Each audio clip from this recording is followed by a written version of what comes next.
See if we can get any viewership to steal the limelight from the Brownlow. Yeah, you never know. You never know. Someone's liked us. Well, that's a start. Might be seven AFL. Who knows? They might be keen. But how are you, man? You going all right? Yeah, good, mate. Yeah, good. We're just sitting here yapping away, and we're already live, mate. Yeah, I pushed the button. I didn't even tell you this time. So all good. Welcome everyone. Baseline Drunks live. Hope your Sunday night is going well. Hope you can cast one eye on us and perhaps one eye on the Brownlow if you can access it. I got the mighty carpet punter here tonight. How are you, mate? You going all right? Yeah, I'm not bad, mate. Not too bad. That's good. Pretty quiet. No Formula One. Not we much on tonight. But you guys have got the Brownlow going on. That's we keep saying it sort of every week, don't we? It's like, oh, what have you been up to, man? It's like, nothing, bro. We're in lockdown. It's just the same old, isn't it? Literally nothing going on. So yeah, it's we got some roadmap thing today that it's not like, oh mate, yeah, I went away on the weekend. I went camping or something. Actually, Bow bloody went camping. He's lucky out there, out in the rural. Yeah, I think a couple others who were floating around the chat were saying they'd gone camping and stuff as well. I'm like, oh, claimed going out. Jealousy. CDC's here, Mayo's here, Karina's here. G'day. Jimmy P's Hello, here. everyone. Yes. CP on the left. Peter Lee's here. G'day, mate. Yeah. CP on the left, top billing. How are you, mate? Indeed. Repeat, man, repeat. So yeah, so we got a bit to go through tonight. There's the all famous run sheet sort of covers off a bit about the old Paddy Mills bronze card that finally turned up to old Hendo's house. So I'm pretty happy. Oh, you got it? Yeah, got that one. So that's tried to take some creative photos out in the front yard. When you can't go past your letterbox, you got to make do with what you got. A bit about the AFL finals, bit about the Brownlow, obviously Formula One.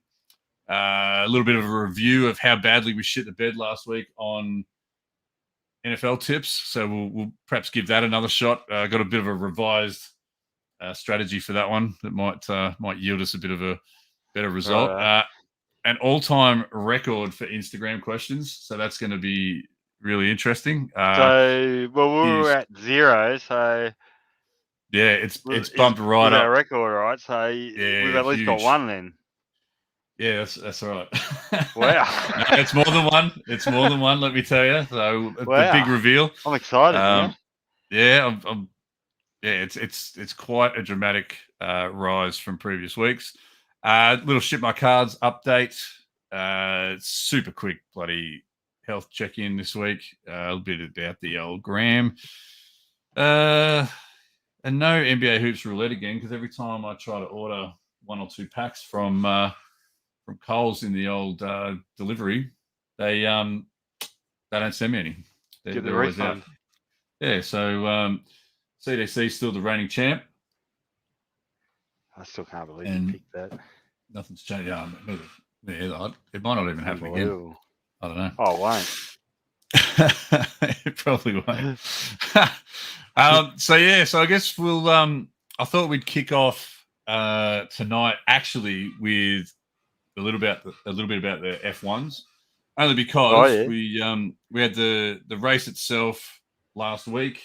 There's been a bit of like product release that's happened over the weekend as well. So I thought we'd cover off that. But the almighty Daniel Riccardo with the victory. How good about that, eh? I think the entire country, or a lot of it, was up at bloody 1:30 in the morning or whatever it was when the race finally finished. But huge. How did you see it? Mate. That was sensational. It's that's just like the Riccardo that I know and love, mate. Yeah. Seeing that, like he was just back to old then, pretty much, and like it was good. It's good that Lando is right up his ass too, to be honest, because it keeps him on his toes. Obviously Lando's still beating him in points over the season and that, but like Daniel just getting that win, it must have been such a relief for him, eh? It was good just to see as a because I know how hard he must have worked, and like he stepped away from Red Bull, man. That was a massive decision, and he went to Renault, and that never really panned out too much. And he decided to walk away from there, and everyone's saying, "Mate, what are you doing leaving after 2 years? Like, fuck, you haven't even given Renault a go in that." And it's all paid off for him. It's good to see. Yeah. It was plus good. it makes it exciting. That whole Max and Lewis tangle, mate. Yeah. I've spoken to a few different people about that crash, and I don't know. I think most people that I've spoken to lean towards it being Lewis's fault, even though I actually saw it the other way. But yeah, I just thought it's interesting. Look, for mine, I would have just gone, if I was the stewards, I would have gone, boys, you need to calm down. Racing incident, no penalties, right? But really, it's hard. They're in a hard position because they can't just have cars tangling. Like, doesn't matter that they're fighting over the championship because they need to set an example as well. You can't have guys just taking out other guys, because steamrolling.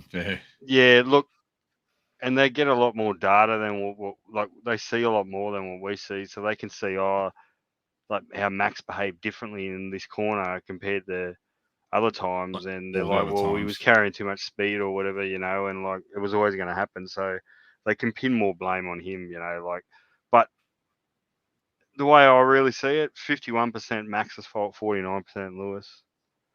So, it's pretty much 50-50. But if you could put a gun to my head and I had to call one way, I'd say it's Verstappen's fault.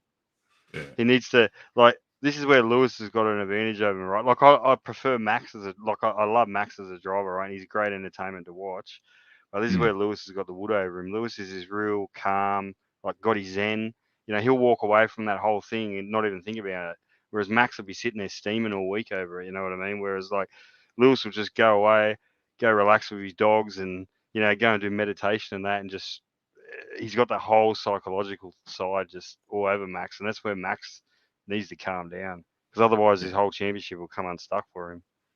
Yeah, well, it was interesting seeing the two of them get interviewed, and I think we spoke about it as well. It's like Max was looking a little bit more under the pump, and and he's young though, he is so young, and it's the first time he's ever really been fighting for a championship. So he'll be fighting plenty more, but I'd love to see him get it over Lewis this year. Be great to see.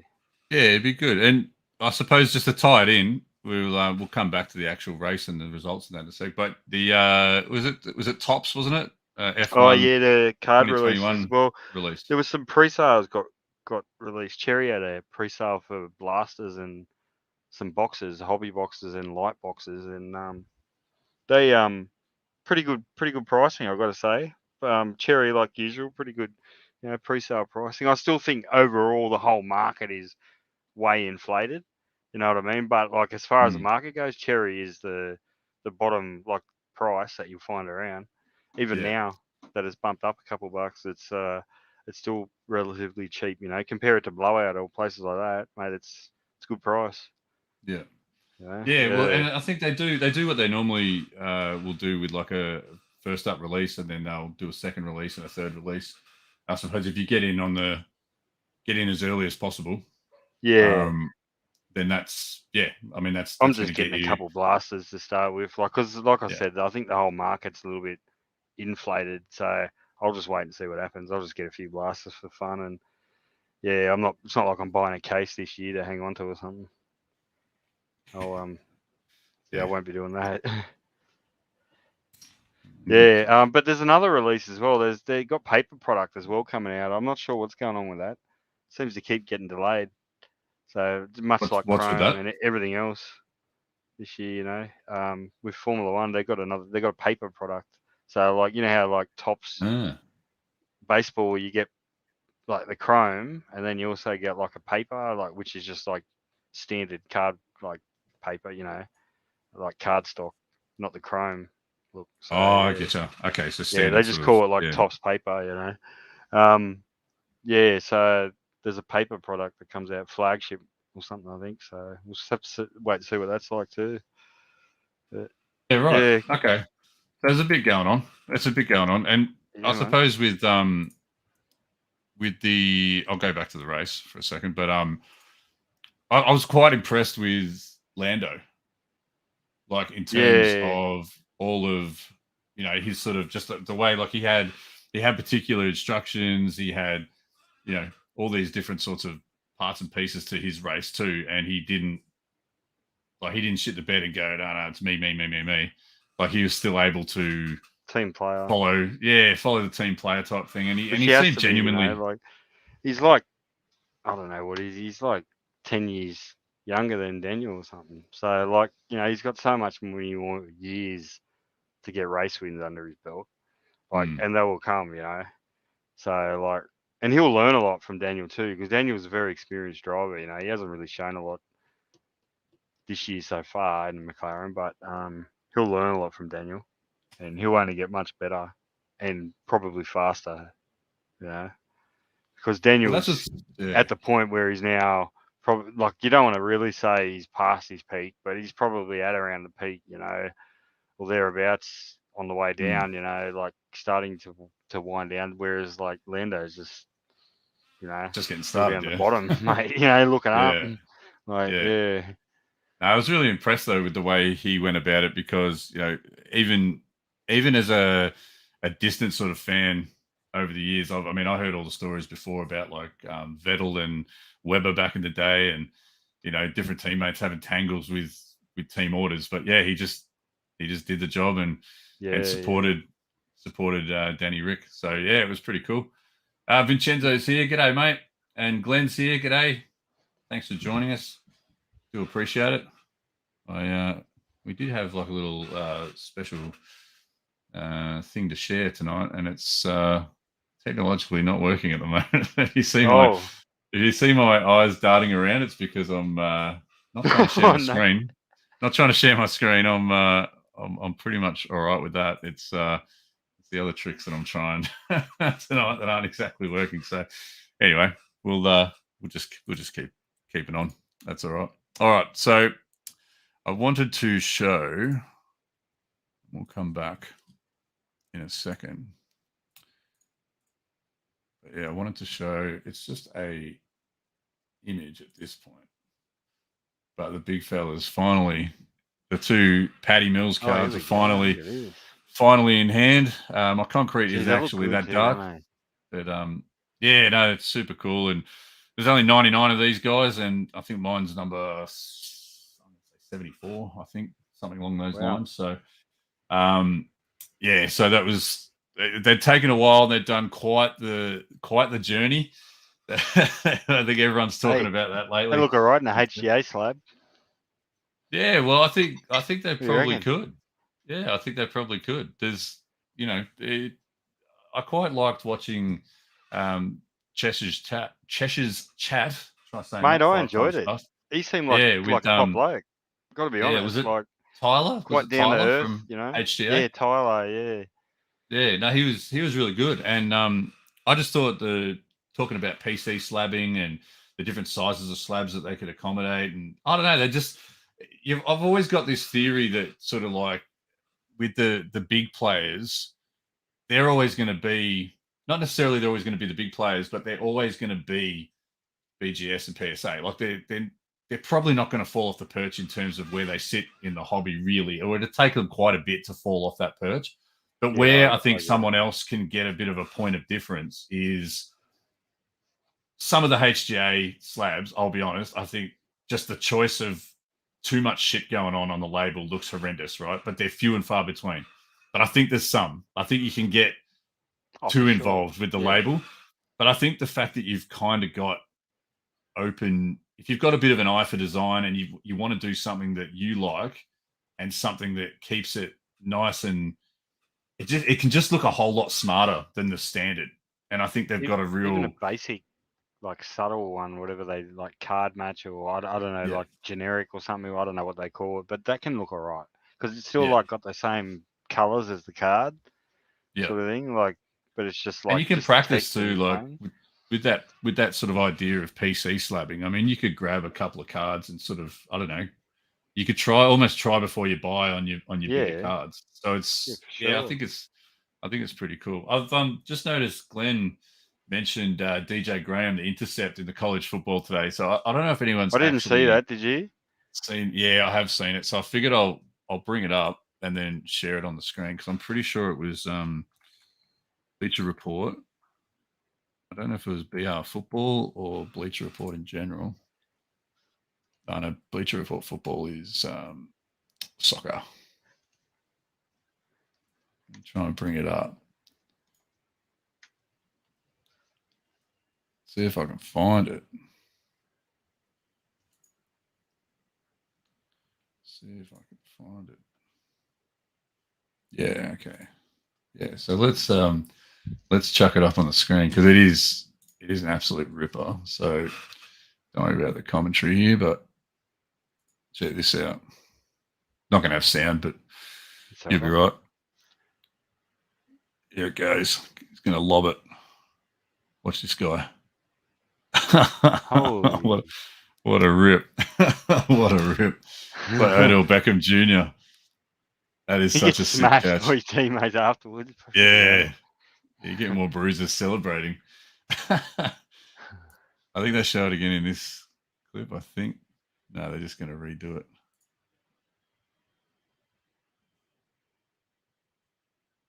That is a mad catch. That's crazy. Wow. Super cool. So yeah, good call, Glenn. I hadn't lined that up, but that's a ripper. Yeah, so make some notes here. Totally organized tonight, as always. As always. Tell a funny story shortly. I'll tell you a funny story. But does everyone want a joke? No. What's brown and sticky? What's that? Stick. It's a good start. It's a good start. We'll take it.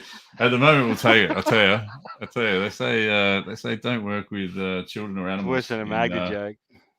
Children or animals in TV. They say don't work with them. So, I guess I'll quickly cover because we'll come back to the Brownlow because we'll check in on that a little bit later on as well. But the AFL Grand Finals coming up next weekend. So by the time we have another show, that game will be played, and it's between Melbourne and the Western Bulldogs, and it's next weekend in Western Australia, it's still really weird. I mean, even just the teams that are in the final, the grand final, seem weird, but mainly it's just the location. It's so bizarre. I'm really struggling. I'm really struggling to tip because after Melbourne played their game, their latest final, I was like, no one's ever stopping these guys. They are just on point. Like, they're hitting their straps at the perfect time. And then the Doggies played a very similar game the very next night against Port and blew them out of the water. In fact, blew them almost out of Adelaide on the road. Full crowd. Yeah, right. Not much of that's been going on, and like full crowd behind them and everything. And the Doggies took it from day dot. Literally from the first minute of the game, they just took it and ran with it. So I was just like, after seeing both, I'm like, I honestly don't know. If anyone's into gambling, I guess the Doggies are paying more, but I reckon it's going to be really close. I can't see either of these teams like absolutely flogging the other team. So yeah, it's going to be really interesting.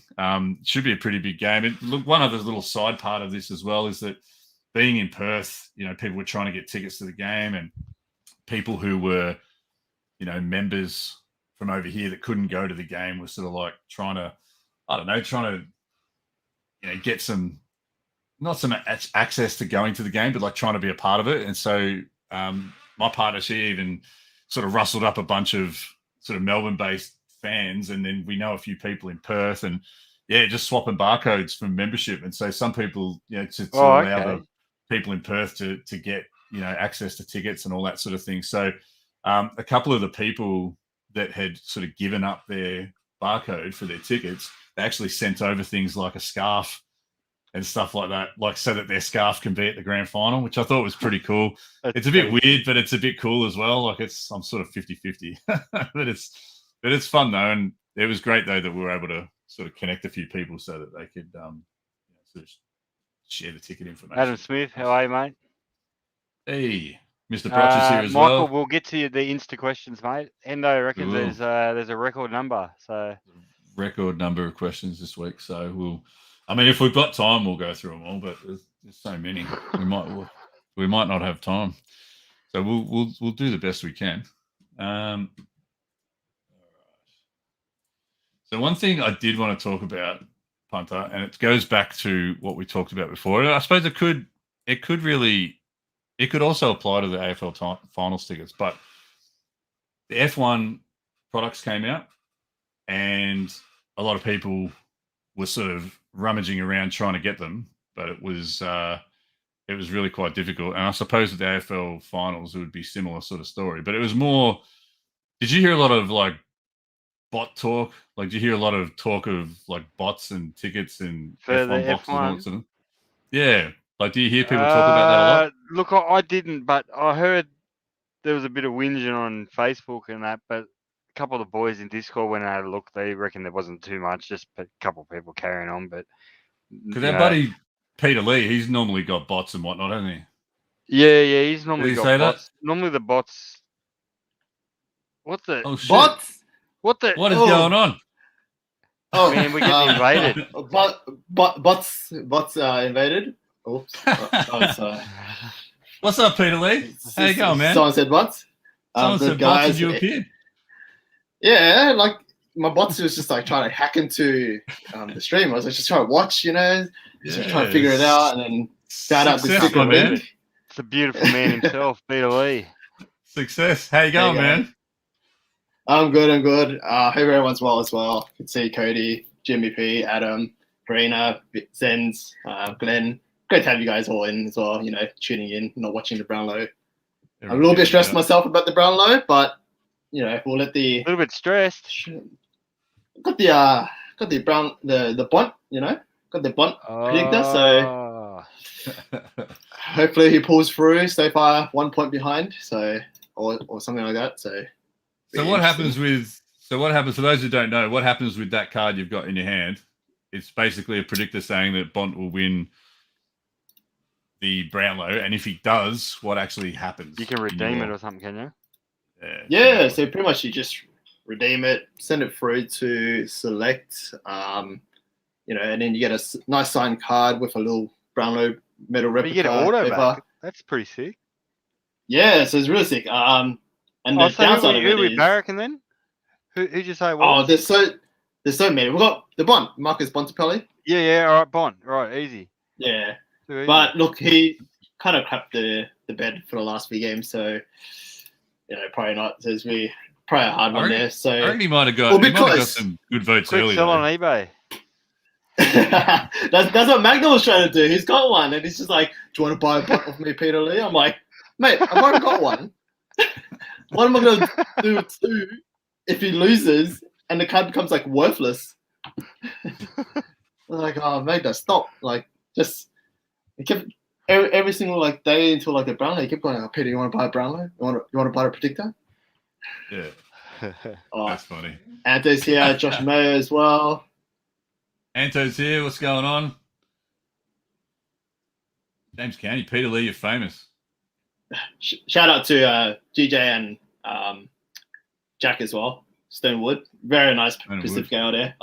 Really good. Bit pricey though, but very good. Yeah, it is a bit. I reckon it's worth it though. I don't think I've ever had a Stone and Wood beer before and gone, oh wow, I really just didn't enjoy that. That didn't hit the spot. I think it's a winner every time for me. So I rate it. Yeah, it's very good. And then showed Hendo before stream started as well, so like because we kept this last hush as well. Drove out to buy some 9% Japanese grape juice, so that'll be interesting to have later as well. Is that what is it? Just alcoholic grape juice? What's the deal there? No, you don't put 9% on cordial. Look, I'd say it's probably like soda with like vodka or something like that with great flavorings. Yeah. You can still taste the alcohol in it though, but like some of the stuff, they go nuts. And to add this one, I don't go red after a sip of beer. Girlfriend does though, so she hates it. But yeah, it's good that I don't. But I do get a little bit of flush after like a lot of drinks. But that's all right. As long as you don't fall out of your chair while we're on the show, that's really all that matters. No, I'll be right. I was gonna bring some... Hopefully, we'll see how it goes. Anto's got another suggestion here for Mountain Goat Summer Ale. I have had that too. Not bad. Yeah. Not bad. Very, very good ale as well. Andy B's here. G'day, mate.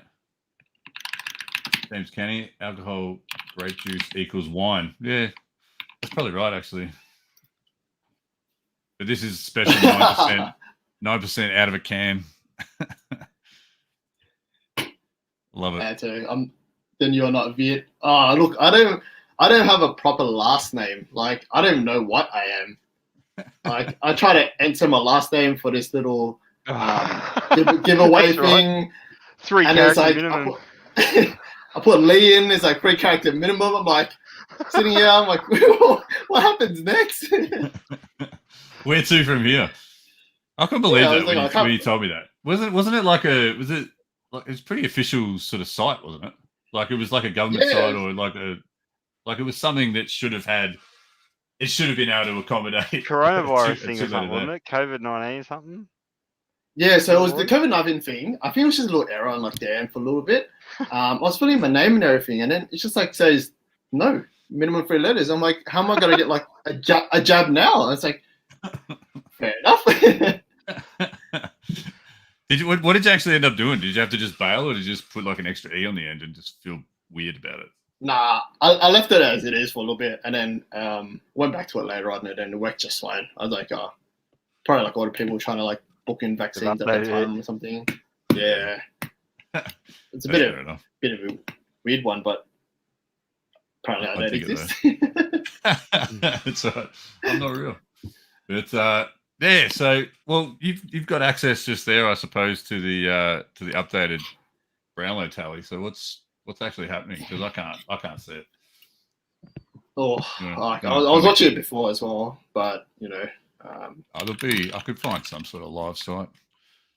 Most of this stuff just says like it's after round 2, which is pretty useless. All right. So after round 8, Bont is on top with 13. Hey, there you go. Second, Sam Walsh.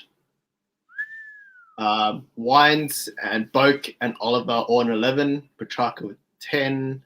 And then gets a little bit messy afterwards. Like give you a hazy 7, after that. 8 players. Yeah.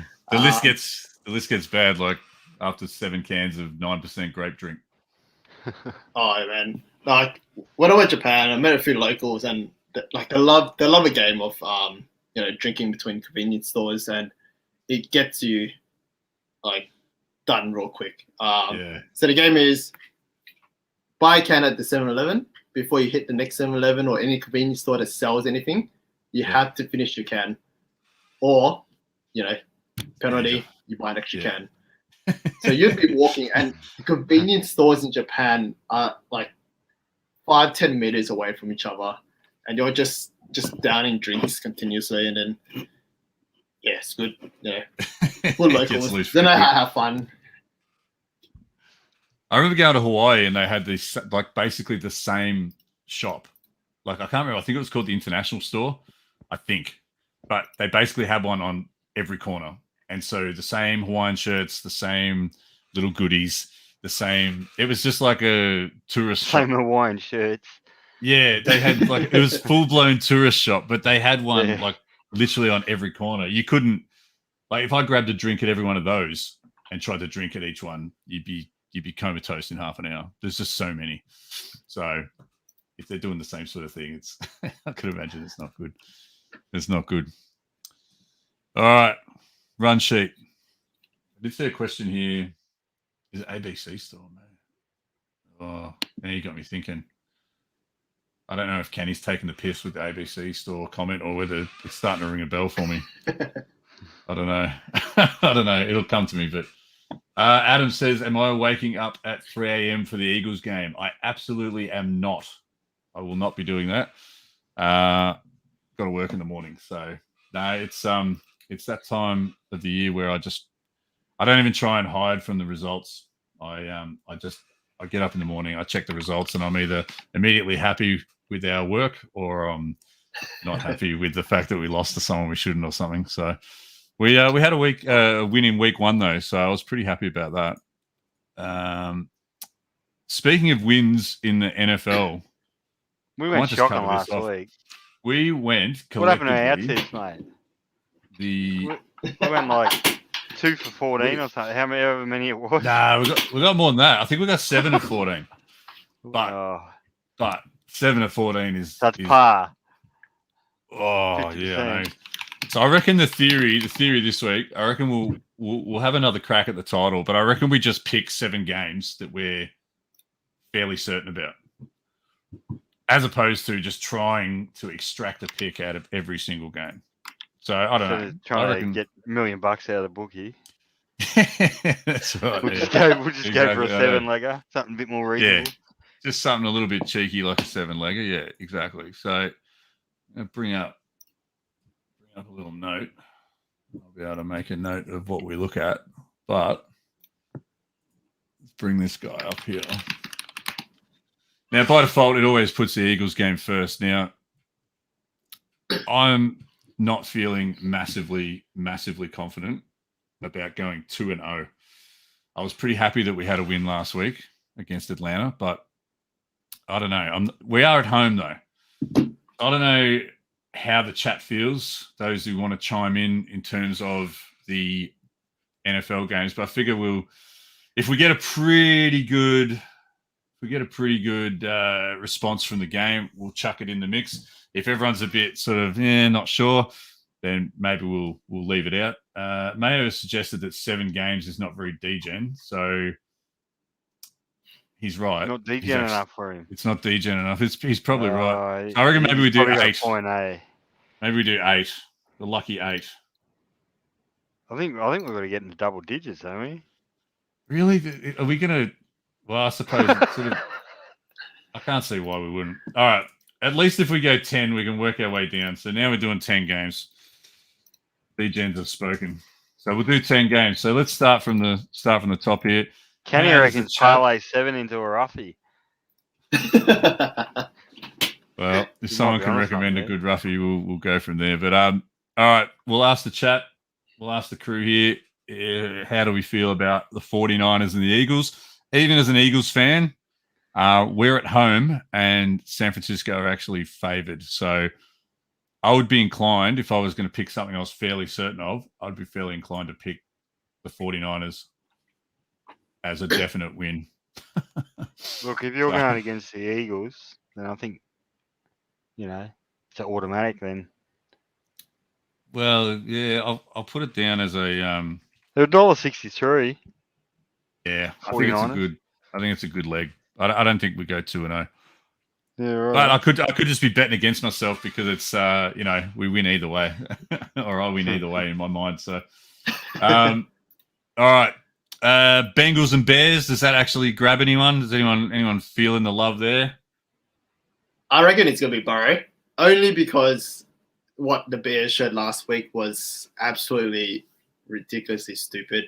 Like it was pretty average, wasn't it? You put on Dalton, and then you take him off, and you put on Fields, and then like you don't have a proper flow in your offense. Whereas like what Eagles did, just bam, Hurts, just hit all those targets. Got the offense running, got consistent.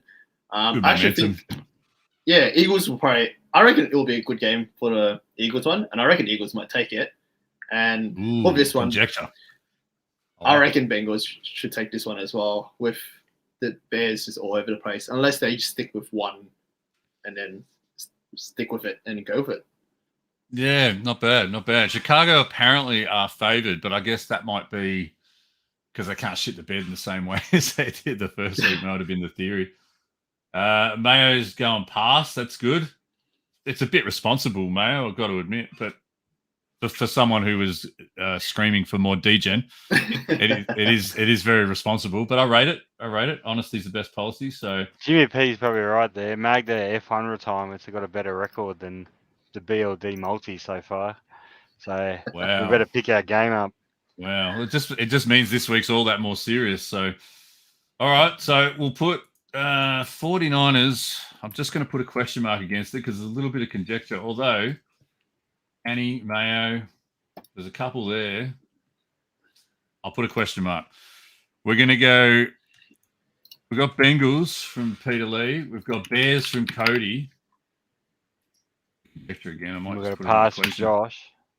Yeah, I might put another question mark on that one. All right. With plenty of games, so we'll see what happens. Texans and Browns. Now, Cleveland is favored by a whopping basically 14 points in this game. Yeah, wow. I mean, what's the line for the Texans? Is it 13.5? I wonder. Must be massive. Yeah, because it's 13.5 on the ESPN. 13.5. It's pretty hard to get blown out by like 2 whole touchdowns, but I don't know. We got Browns. People Yeah, I reckon Browns as well. Like, I don't think Texans got anything with. Let them in because we're trying to win. Remember, we're trying to win, so it's almost unanimous. I'll do an exclamation point for that one, and unanimous for the Browns. So that's cool. All right, Peter Lee's Rams, or used to be Peter Lee's Rams, or maybe sort of still is Peter Lee's Rams. Still the Rams. Look at there he is, still the Rams. Nice. They're on the road, 1-0 versus the Colts. Carson Wentz. Rams are favored, even though they're on the road.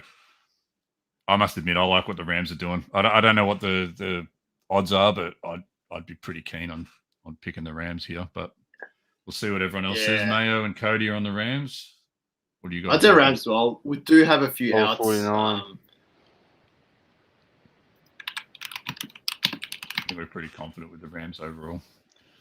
We'll try not to make this the marathon session it was last episode. I think I totally underestimated how many games there were, and we sat here for what felt like about 50 minutes just speculating on week 1 of the NFL like a bunch of lunatics. So, yeah, pretty cool though. All right, next game, Bills-Dolphins. This is a tough one, I reckon. Bills look to be favored, and they're suggesting that it's going to be a relatively high-scoring game. 47.5. It's not massive, but still. I don't know. I would probably lean. Do the Bills really go 0-2? I don't know which one I believe more. I don't think the Bills go 0-2 more so than I think the Dolphins do go 1-0, so to speak. So I don't know. Mayo's on the Bills. I'm leaning towards the Bills. I'm leaning towards the Bills only because I don't think they go 0-2. That's just my 2 cents. What do you think, Peter Lee? I reckon Bills as well. Josh Allen is a pretty decent quarterback. If he's for the Bills, I'm pretty sure he is. Yep. Yeah, he's actually a pretty good quarterback. Just, I guess, Stephon Diggs is there as well. You know, you got some great people there. They want to get to Steelers last week, so that's I like it. A tough game for them, so I reckon they could do it. So 2 teams who couldn't get a win last week, Patriots and the Jets. This is really difficult to pick, I think, because like there's nothing really. I mean, we've got, I don't know, the Jets have got young players who are unpredictable. New England's got a new quarterback who might be a little bit unpredictable. I don't know. The Patriots are favored on the road. I always figure when it's a really close matchup, you always nod towards the home team, but I don't know. How do others feel? Cody's on the Jets. Take the Jets in the line. 6+. Jets on the line. I dig it. $1.87. Yes, that's just pumping things up a little bit. You reckon it's going to be tight? I feel like I reckon it's a bit tight. Situationally. Yeah, and you're favouring the home side in those situations. Yeah, I think that's legit. I think that's a good rationale. Favour the home side, tight game, and they're what, +3 or +6? +6. +6. I think Jets at the line's a good pick. All right, Jets at the line. This might not be the audio grab I want to grab for later, but you know we'll run with it. Mayo's taken a pass, so I think Jets at the line. I don't know. I've talked myself into it. So we're up to 4 games. Raiders and Steelers, both 1-0 in Pittsburgh. The Raiders for that one. Oh yeah. I think the Steelers only because the Raiders and Baltimore just had like I watched most of that game, and it was basically a race to who could shit the bed the most. Like both teams fumbled, both teams made mistakes. It was bad. Like both teams basically gave up the game about. So the Raiders 3 or 4 no times. I think they're going to be all right. But I think who's their quarterback going into Pittsburgh? Derek Carr. Yeah. Oh, okay, righto. It's his time to shine. Like if he's going to shine, Ben Roethlisberger, he's all right. He goes Big- all right, that dude. Big Ben yeah, big goes all right, Yeah, right. but he can STB pretty damn hard as well. Can he? Like showed it last year in the playoffs. First like moment, and then he's fumbled it, and the other team scored a touchdown already, and that was the game over. But when he's good, he's on song. So We've got the I'll go crowd. Steelers. 2-1 Steelers. Yeah, there's a Cody's few not Steelers in over. the chat too. That's all right. Cody might put the multi on that's completely opposite of what we pick, and then he'll win Mate. all the money. Good on him. He'll win all the money. Hopefully he cleans up. You do what you got to do. I like it. All right. I think we'll go Steelers. Not feeling like a line bet or anything there. I think we'll go Steelers for the win. Yeah, right. New Orleans and Carolina, the Saints and the Panthers. I'll be honest, I don't know a whole lot about either of these two teams, so I'm not confident of picking one at the moment. But I'll open it up to the group. See if anyone's feeling. To be honest. Yeah, I'm not sure on this one. I reckon Saints should do well. You got Jamaice Winston, coming out of. He had a massive game week 1. That's true. That's true. Especially he threw 5 touchdowns, I think. Yeah, I think Well, he he's threw that 5. dude. Yeah, His cards went nuts, eh? They went from like nothing to like shit. Yeah, I've seen something like that. And then he's following he's replacing Drew Brees, great quarterback, and he's doing it well. Like Saints easily, against, Josh reckons. And against Cody, Sam Darnold. Look, you got to go to Saints. I think we've been convinced into the Saints here. Like, yeah, I think so too. I'm happy. I'm happy to go with that. Hendo and I got no idea really, but between Beta and the crowd, I think we're pretty. Well, once you reminded me though about Jamaice Winston's game, I'm just like, yeah, okay. He had a massive game. I think he threw for 5 touchdowns. Like he was off the chain. So yeah, momentum's a hell of a thing. So yeah. Broncos and the Jaguars. I don't know. They were saying that last week. So what happened? Did old mate shit the bed last week? Did he? I think did he actually play all right though? I think from all accounts, I thought he played all right. But that's his first. That is legit his first ever regular season loss. Like I'm talking high school, college, the whole bit. That's his first ever regular season loss of his life. Serious? Well, he's never lost a game all through our high school and college. Playoff games. Yeah, I think he's had losses only there. Lost one playoff game, and that was to Joe Burrow. Regular season, him and Joe Burrow went undefeated for both college teams, met in the finals, and that was the only time he's lost to someone, and that was against Joe Burrow. What college did he play for? Tigers, Clemson Tigers. Clemson. Yeah. Yep. Yeah, right. Yeah, what a classic. Well, the Mayo's gone for a 0-0 draw. 0-0 draw. I think based on that, based on what this is saying, Denver's favoured on the road, but I can't trust either team. I'm really, I mean, does old mate Trevor Lawrence get his second loss? I don't know. I would be happy to pass on this one, but I'll be happy to pass, but I don't know. If I get outvoted on, that's what we're having the conversation for. So, will there be overtime? Yes, $11. There you go. Imagine that 0-0. Let's go to OT. Next score wins, and everyone would just be like looking at each other weird. Like, what do you mean next score? The first score wins. How cool would that be though? If you actually had a real life first score wins game, it just takes them 4 hours to get there.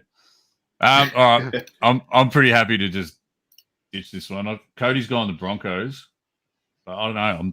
I'm not feeling any. Cody's going to have a 20 here. Lego at the end of this. He is too. I dig it. Nah, I'm going to skip it. Make an executive decision.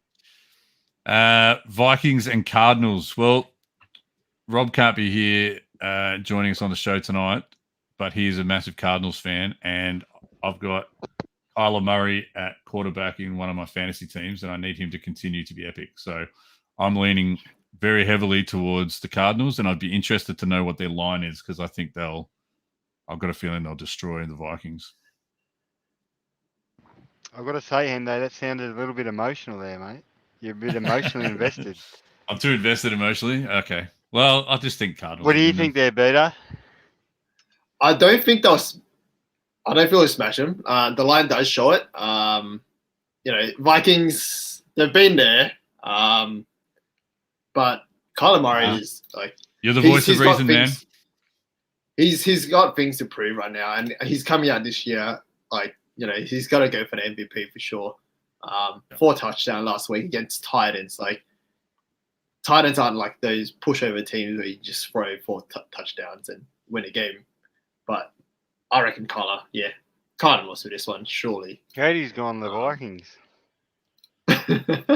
He's going opposite of everyone we've gone. I was going to say, like... Mate, Cody, can you post your multi in the Discord once you're done, too? I might get on that one as well. For someone that I seem to think very similarly to, and we always get along famously, Cody is disagreeing with me a lot on these game picks, which, based on 7 out of 14 last week, it's probably a good thing for Cody. All right, well, I reckon we chuck Arizona in, just to win, maybe. Let's not get too fresh with the lines or anything. Right. I think this game is really, really easy one to pick. 7 legs we're at now. Yeah, we're approaching DEFCON 10. With a payout of $21. Yeah, it's responsible. That is not degen enough. No, don't you worry. We've got time. Falcons and Buccaneers. The Buccaneers are favoured by 12.5, and you can see Bucks at the line. Yeah, Bucks at the line comfortably. Yeah. I reckon that's a pretty safe bet, to be honest. Minus 12.5. Yeah. I'd say they'll probably win by more at this rate. Like, I think they can win by more. It'll be a blowout. Well, put it this way: the Eagles shat on the Falcons last week, like 32-6 or something, 32-7. Like, and if we're shitting on teams, the Buccaneers will shit on them. Hang on, let's go to the alternate handicap then. Let's see. So, what do you reckon they'll beat them by? 20? I think they could beat them by 3 touchdowns. I think it's doable. Yeah. We need DJ. For 19 and a, minus 19.5, we get $2.73. I've got no issue with it. I'm taking it. I reckon it's a good. Yeah, I reckon it's a good bet. Yeah, I reckon we do it. I'll add it. Yeah. Canny's dead right, by the way. If you do opposites all the way, you and Cody will both get 7 out of 14. It's probably about right. We need to put them all in the randomizer. Fucking randomizer. Oh boy. All right, Cowboys and Chargers. I actually think the Cowboys played pretty well against Tampa Bay. They were a bit unlucky to not get some penalty action towards the end of that game too. So one call, and that could have been the other way around. So I don't know. I kind of like, even though the Chargers are favoured, I actually don't mind the Cowboys here. Yeah, I think Cowboys were a bit unlucky. They knew they had to hold on to the ball a bit longer because Tom Brady had a look in his eye. You gave the ball back to him a minute left, and it was over. There was no way they're going to win from there. Like the memes were showing like he had that look in his eye, but I think before the memes came out, it's like people were looking at it going, dude, you left him what? You left him a minute and a half? Yeah. Oh, boy. Yeah. Oh, boy. So I think Cowboys will win this one. We didn't touch base on that as well. Bucks versus Falcons. Tom Brady was being a funny guy on his Instagram or like doing an interview or something. He posted up in the background. The time was 3:28, and that was the score. I think it was at halftime for the Super Bowl game, where he came back and destroyed them. Yeah. So that was at their own stadium too, from memory. I think that Super Bowl was held in Atlanta, which doesn't happen that often. And Tom Brady just went, nah. But Tom Brady could not beat the Philadelphia Eagles. That's what he couldn't do. So, although we are 1-1 I think, with New England. So what do we Cowboys and Cowboys? I think we're pretty comfortable with the Cowboys. Not necessarily a massive win, but just happy to pick them as a winner. They're $2.38. That's a nice pick. We just bumped our 9-leg multi up to $138. Jesus. Panic. All right. We'll keep pushing along. We've got 2 more games to go here. We've got the Titans and the Seahawks. 7-leggers out the window. Gone. 1, 2, 3, 4, 5, Didn't 6, last one. 7, 8. Well, we've got 9 legs. Yeah. 9 legs. 9 legs, 2 well. games to go. Titans and Seahawks. We'll get a feel for it from the chat. G'day, Chesh. Yeah, say Hey, Chesh. Chesh didn't catch on that your surname was of Asian descent, Peter Lee. So he's just figured that one out. I think maybe he thought that you could only fill out 2 letters of your name at a time. Oh, Chesh, mate. It was like Peter Leroy or something. But he just never had enough spaces to put the whole Leroy in there. I don't know. Seahawks, Titans. Seahawks, Titans. Hawks. What are we out here? Chesh is saying it was a joke. I know it was a joke. But were you talking about the Seahawks pick as a joke? Or the naming convention? Cool. Well, it's leaning just towards the Seahawks here. I don't really have a feel for this one, other than the Seahawks are favoured by -6.5, which would suggest. Well, it's leaning just towards the Seahawks.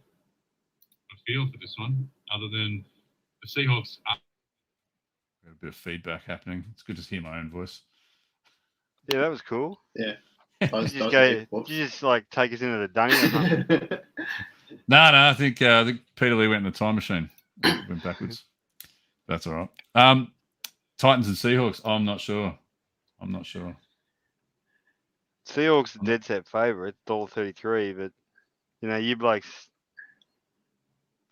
nobody seems too keen here.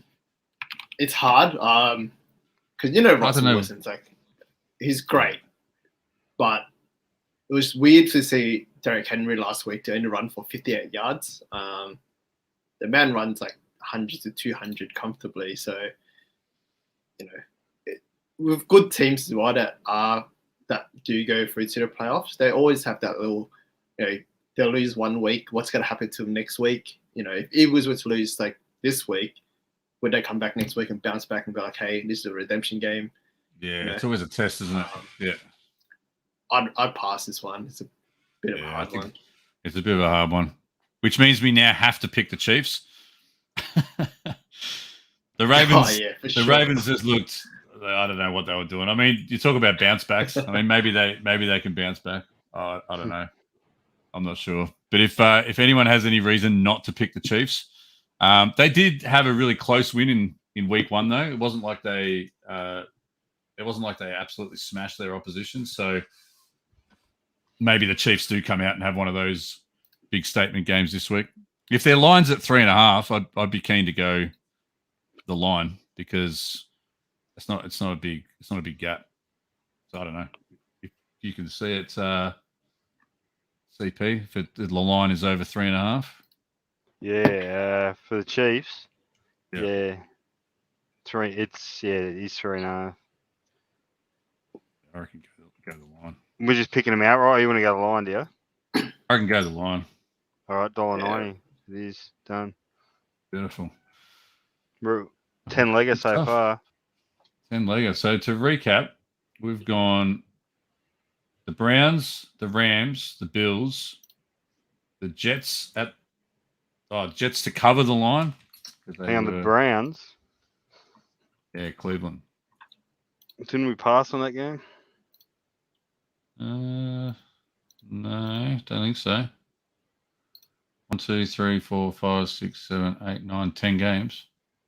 I had the 49ers and the Bengals game that we passed, that we and ahhing, but we didn't actually. Yeah, we're off, BD, because I've got 10 legs as well, but I don't have the Browns.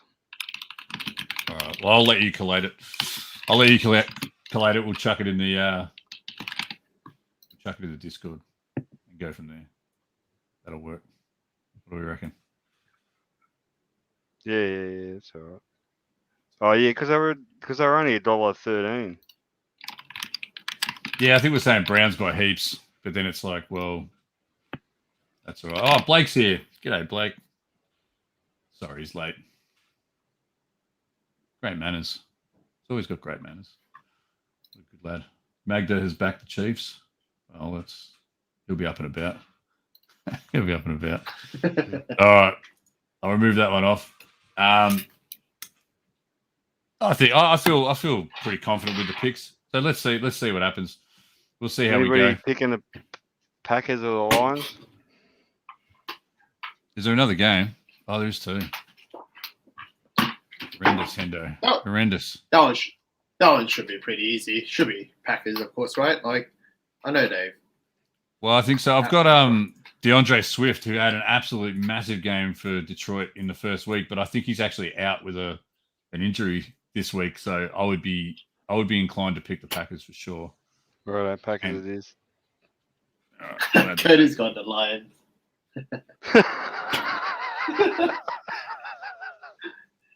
I don't know. I was just trying to. Roger's ass, you reckon? Man. This will be really interesting to see what happens. This is going to be awesome if Cody's gets up. Cody, he's going to have a multi. It's going to be like 10 grand for every dollar. We'll do a quick Brownlow check-in while we're at it.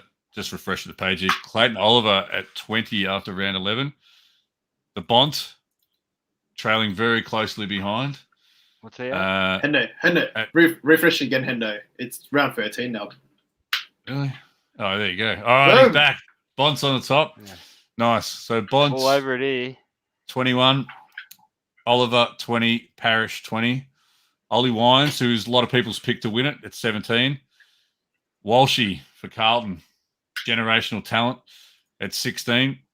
Boak, Mundy, Gorn, Petrarca, and Hopper and Dusty. Anyone who's floating around down here, probably not at this point. But 21 after round 13, we could easily see another 30 to 35 vote. It's going to be winner. A tie. Wow! If it's a three-way tie with three particular players, Hendo's going to be pretty happy. Let me tell you that much. I'm trying to remember who I picked now, but I think it was Wines, Bontempelli, and Oliver. Should be Oliver, right? Oliver, I think. Has to be Oliver. Yeah. I'm hoping it's a three-way tie so that three people can win their redemptions, of course, as well, and that's a good point. Sad. A whole nother element to it. Yeah, I didn't think of that actually. I was just thinking like competitive ribbon type stuff where no, everyone gets one. Great. Everyone can have a medal. But yeah, with the actual comment redemptions. There by Mayo there, Magda has backed the Chiefs. Maybe we needed to change our pick. Oh boy. No, we won't, but it's done now. But what's done is done. We'll be right.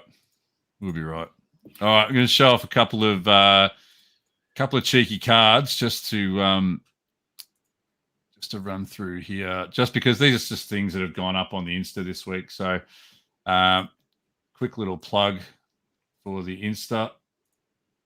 There we go. Old baseline drunks. We've got up to 311 followers, so we're edging towards the 350, which is what we've sort of put as a stake in the ground to try and run a little giveaway or a little competition. And Adam Smith actually sent in some stuff. It's on its way currently. He's sent in a couple of little things to donate. One is not a little thing. It's a pretty epic addition to the prize pool. So I'll be sure to release a little bit more information about that over the coming weeks. But yeah, tell your friends about the Insta. We'll get to 350 and then run a little giveaway. Hendo will push the boundaries and try and figure out how to do one of those spin the wheel live randomizer things while we're live on air. So that should be either glorious or a complete and utter fucking disaster. So one or the other. No pressure at all when you're considering it's an actual giveaway and you need to show some integrity. So we'll see what happens there. Peter Lee, you'll like this one. The old Mandalorian from the Star Wars Galaxy set. These cards look amazing. Like, they already look good in the breaks, but then when you get them in your hand, they're just like really thick stock and beautiful imagery. I don't know, man. I could go on and on about it, but it's just, yeah, they're just really nice cards. Yeah, I can't remember who opened up the first box or like first pack or so on the stream, and then everyone just fell in love with it because like, yeah, they were just amazing. It was reasonably priced too. Do you know what I mean? Like, it was, what was it, $10 a pack or $15 a pack or something like that? I think $10. And yeah, so while someone, like, yeah, and so Blake's opening, a couple of boxes, and like, I think someone, I don't think it was you on this occasion, but someone had done a personal where they were like, oh yeah, and I'll get 2 packs of Star Wars Galaxy, and I was like, the what? I didn't even know these were a thing. And so once Blake opened the box and started opening them, you see the cards, and then all of a sudden Blake must have picked it because he was just like, oh, and yeah, we'll just work our way through that box. And I was thinking, shit, how many Star Wars people are getting around? And next thing you know, bing, bing, bing, bing, bing, all the orders came in. I even grabbed 2 packs. I was like, yeah, this is sick. And so, yeah, it was even the cards that are supposedly, I won't say they're shit, but even like base cards and everything, they still look great. They're just a wicked product. Yeah. Like, it's a great price point. Everyone's seen the Star Wars once in a while, like, during their lifetime, of course. I've never watched the new ones, but, R2-D2, all those old school movies, always great, of course. And yeah, just like holding them in hand or like just looking at them, like the design, the quality, I think they've nailed it on the head. And like next Star Wars release for sure, we're gonna do a few personals, guaranteed. Yeah, they're mad. They're enjoyable to watch get broken as well. Old mate Devonta, the only reason I bring this one up is because I posted this the night before the first Eagles game, and Devonta Smith had an absolute blinder of a debut for the Eagles. So I'm only just throwing this in there just to be a bit of a prick and talk about the Eagles. And Tyson Beck's latest Muhammad Ali release. This is, I think it's card 6 of the 10 card set. So I was waiting for. Yeah, I've got all of them to date. So you have the whole set. Yeah, looking forward to it. Yeah, because I was kind of hoping there was going to be 9, because then you could do like 3 square containers holding 3 like a square, but it looks like it's going to be 10. So I don't think you can really get 5 card holders that I've seen. So I'll have to have a think about how I go about it. But yeah, so it was pretty cool. So I think that one's gone now though, the number 6. But yeah, good fun. I'm looking forward to completing that set because they're a wicked looking set of cards. You've done a really good job, man. Just sort of switching it up a bit too. So in between everything else, Project 70 and Paddy Mills and Josh Green cards and all this sort of stuff. So yeah, it's good though. What else do we have on the list here? We've covered off the NFL. I can't believe we did that relatively quickly. That was pretty cool. We can go to Instagram questions. How do we feel about that? The monumental record. That's what I've been hanging for. Oh, look at it. There's not 77 questions. Record number of questions. Who's on the back of the jersey? So CDC wanted to know whether or not it was personalised. Might have had Lee written on the back of it, but number 77. No, if it was Lee, it wouldn't have been enough letters for the NBA store to print. Probably they're like, oh no, minimum 3 letters. It would have been cheaper though, wouldn't it? Who knows? It's got to be cheaper than Antetokounmpo. That's one thing for certain. If you had a Bucks jersey. All right. Cheshire's asked, did we cover the Tyson RPAs? No, I wasn't going to. We'll come back to it. That's the Justin Fields one, I think. What's that? Oh, that's that thing that I was banging on. I wanted a Riccardo card. Yeah. I'm not sure that the Justin Fields release though is intertwined with the other released information that he was talking about. I think they're two. Something about the biggest collab in trading card world or something. Yeah, there's two different things, I think. So you want to be pretty bloody big after saying that. Yeah, well, we'll definitely find out sooner rather than later. That's for sure. Well, it leads me into the Instagram questions because one of the first ones is from Mick Brocher, and he's probably buggered off now, so he won't even hear the answer to his own question. But Tyson Beck cards long-term investment ? Like he doesn't see it, and so I guess we can talk about it because I can see this from a couple of different angles. Some of Tyson's stuff. Oh, there he is. He's there. Some of Tyson's stuff you can see, especially the early day Project 2020 cards. The Otani first release for Project 70. There's certain cards within his stable that I reckon are like just skyrocketing. Like they're big. They're getting to some really big prices and that type of thing. And I think along with the hits, like has he got some of those Project 2020 cards? Are they going for good money now? Are they? The first one, I think you're not going to get out of it for less than $1,000. I think for the first one that was released. Shit, are you serious? Yeah, I'll look. Man, because I haven't looked at the price of any Project 2020 cards, and the only one that was anywhere near that was that bloody Ichiro. It was by one of the female artists. I can't think of her name, but Sophia Chang maybe or something. Yeah, and that card like had a real low print run, but everyone went nuts for it, and like. But everything else, I've never seen much else go for like real big coin. But I haven't looked for ages either. The print run for the Otani card was 3,200, and you can still see some of these going. Like they're at least asking for about $250. On the flip side, you've got the Sandy Koufax card, which I think was up. That was like the second or third card he did. Yeah, and I think it went to like maybe 13,000. As a print run, if I'm guessing 14,000, that you can get them for $20. You can get them for the same price they were retail. Why is my Mike Trout, Tyson Beck not increasing? Maybe not looking in the right spot. I don't know. I'm just trying to find 40,000. Hey, there it is.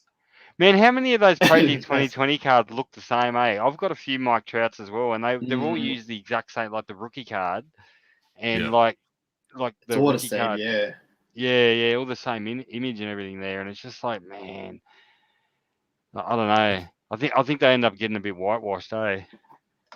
I think that's why like these ones wouldn't increase as much as like the others, of course. You need the artist proofs, like the limited 90 out of 99 for some real investment thing. As far as that Tyson Beck, look. If you're buying Tyson Beck as an investment, you're just going about it wrong. Look, for $99, you're supporting an Aussie artist, supporting an Aussie player, getting some fun out of it by being able to look at this awesome card that's been made. You know what I mean? And if over time, if it just so happens that the demand of that card increases because everyone wants it and it goes up in price, so be it. You know what I mean? That's just a factor of the demand, you know. But like. Yeah. You don't really buy into it for that, for $99. You know, like I'd never really like for $99. You're not really investing. You know, like what do you expect it to 50x to end up being $5,000? Like what sort of investment 50x is? You know what I mean? You don't buy investments that you think are going to 50x.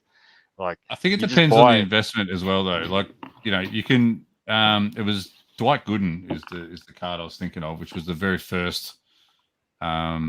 The very first Project 2020 card. I'll flash it up on the screen, but it's not. I mean, this is a buy it now. This is not an actual sold. But that's the card. You may or may not remember that card. From I think I remember it. Someone's actually got it graded.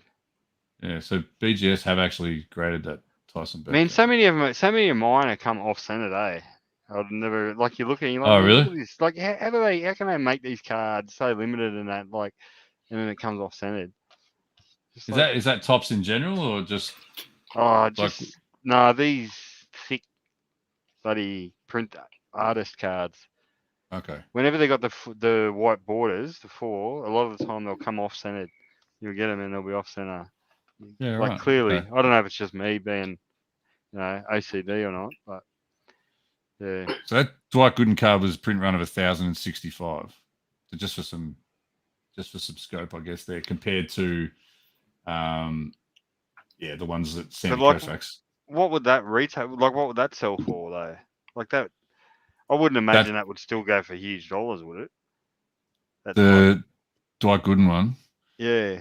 Well, I think I've seen it before because I went back and thought, I'm going to go and try and back catalog and collect all of Tyson's cards for. You'd be able to get it for $100. Budget 20? Nah, no way. Serious? No way. No. The cheapest one for that Gooden card that I could find was somewhere around $650 USD when I was looking, and there's just not that many. What of them number out there. card is it? It's in the set. In the early numbers. It was under Tyson's 100? first one. Oh, okay, yeah. Anything under 100, especially anything under 50, gets a pretty good premium. But I didn't realize they'd gone up like that high. But the print run on that was a lot higher. Because 1,000. Not a lot of people had caught onto the set. No, that's right. And it's actually 100 cards. It's actually the lowest. Yeah, it's actually the lowest print run of any of the cards in Project 2020. So it was the lowest print run for that entire project. So yeah, no, it's just interesting to me because I think there's a market there where I think the Kuzma, when the Kuzma card came out, I think you definitely saw a lot of them being resold for much higher than what the actual purchase price was. But then I think that calmed down a bit with Kuzma himself. So yeah, it's a hard one. Like Paddy Mills goes to Brooklyn and starts setting the court on fire, and they're like hype on everything, mate. And if you've got a limited out of 99 Paddy Mills, like most collectors now have heard of Tyson Beck in one way or another. You know what I mean? Like I was never even really into his stuff, but I definitely heard about him. You know what I mean? Like, but now obviously I'm actually into his stuff. But yeah, like, and I just think that for such a limited release, I mean, yeah, it's not like Michael Jordan obviously on the card, so it's never going to be worth like, thousands upon thousands. But I can definitely see it increasing in price, especially like if you've got an auto. Yeah, I think he's always starting to change things up a bit too. Like the CJ McCollum release, he did something a little bit different there for the social media and sort of put like I'm trying Jennifer. I think that famous, I don't know if you've heard about it, but someone was tweeting at CJ McCollum, or maybe not even at him, but I think they might have tagged him and they were just saying, why can't Portland do this and why can't they do that? And her name was Jennifer, and CJ McCollum famously replied to her tweet and just said, "I'm trying Jennifer," and it sort of took off.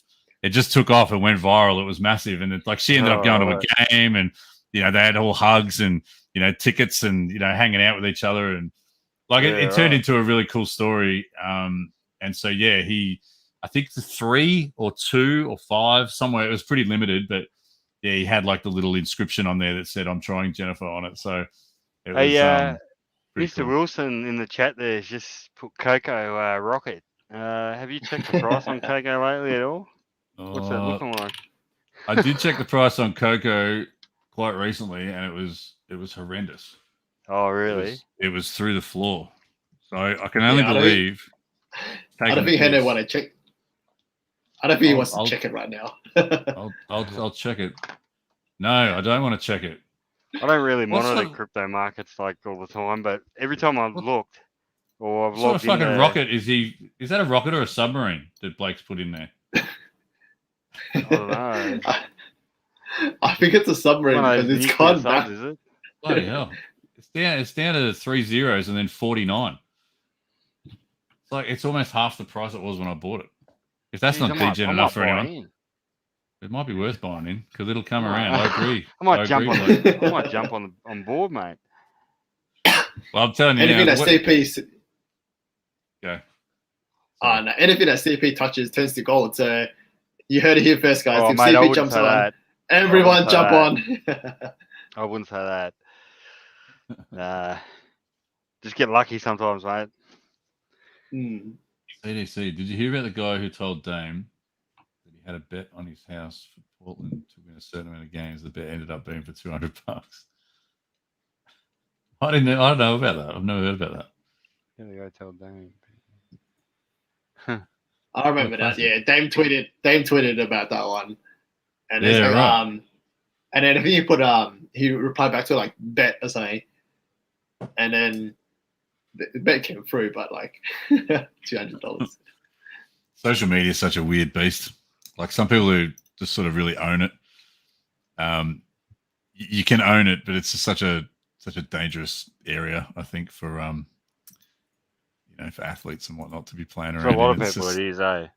Yeah, I mean, we talk about punting before and all that sort of stuff, and having a bit of a crack at some wins and that. But you hear some of these stories of people that, so and so misses a goal in the fourth quarter, and and they personally message these people and terrorize the shit out of them, saying, you missed my multi and all this. It's just like, how do they? Can't you just, like, if you're an athlete, can't you just go block messages unless it's from friends? I don't know, man. But you know what? They want all these messages from all the little Sheilas. So maybe. They want all that attention, but they don't want any of that. So you know what I mean? You can't have your cake and eat it too. They got to switch those messages off.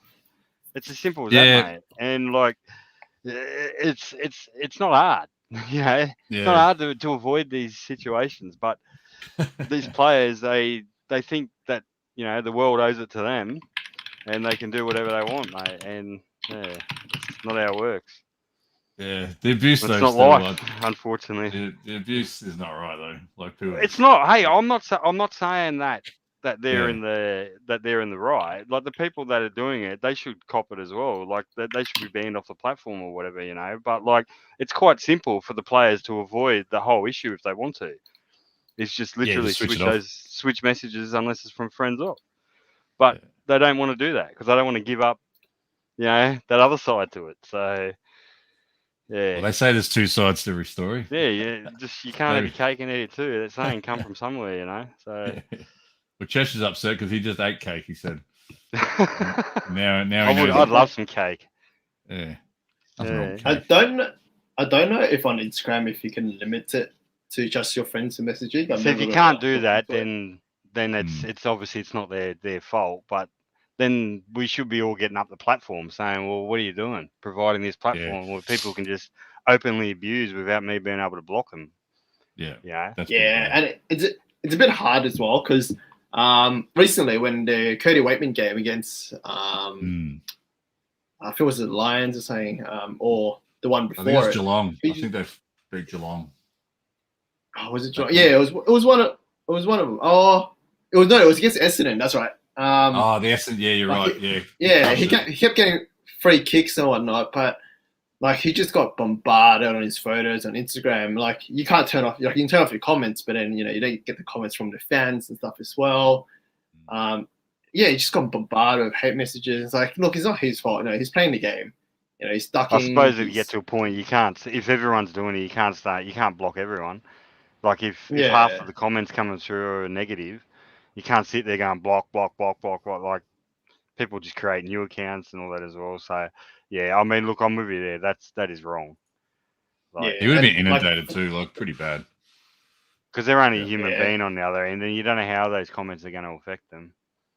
Yeah, it's like the racist ones against like Eddie Betts or like that's just Tex Walker and stuff. Those. Yeah, and like he's hanging out at the game. Yeah, your team's losing. You got a free kick or whatnot, but you don't throw out like their race and stuff at them. It's just so bad. And look, decisions like we've talked about it before, and I've definitely talked about it with CP before. Just like some of the bad beats I've had over the years with like it's 5 games or 6 legs or 7 legs, and like. A decision is made by one player at the end of the game. I think I've told this story before, but I had a game where it was the last leg, Sacramento at home. I just needed them to win by 11 plus. They were up by 13. Like everything was going right. We're in the last minute, and it was when Boogie Cousins and Rajon Rondo both played for the Kings, and they were up and the two of them still got technical fouled.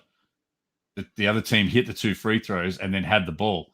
And so, like, there's almost no time left. There's, like, under 2 shot clocks, basically. And so they dribble the ball in, and they're down by, like, 11. So they sort of dribble the clock out and then just throw up a 3. Swish. It's like an 8-point game. The Kings then inbound the ball, and they're like, this game's over. Fuck you guys. And just dribble the ball out. And I was sitting there watching it, just like, if ever I was going to send a message to someone and go, you dickhead, it was going to be to Rondo and Cousins. But would I ever even open the app to do it? No. I'd just curse and swear at home and bang the table and be so pissed off. But I would never, ever once even grab the phone and think, you know what? They'll read this if I send it to them. I want them to know I'm really upset. Like, it's mind-boggling to me. Like, let alone saying actual horrendous shit. Like, even just saying the words, oh, man, you just cost me $1,000. Like, I wouldn't even do that. So it boggles my mind as to what state you need to be in to pick up the phone, open the app, search up the player, go to the message thing. Like, at what point out of all those steps do you not just cool yourself off and go, this is a bad idea?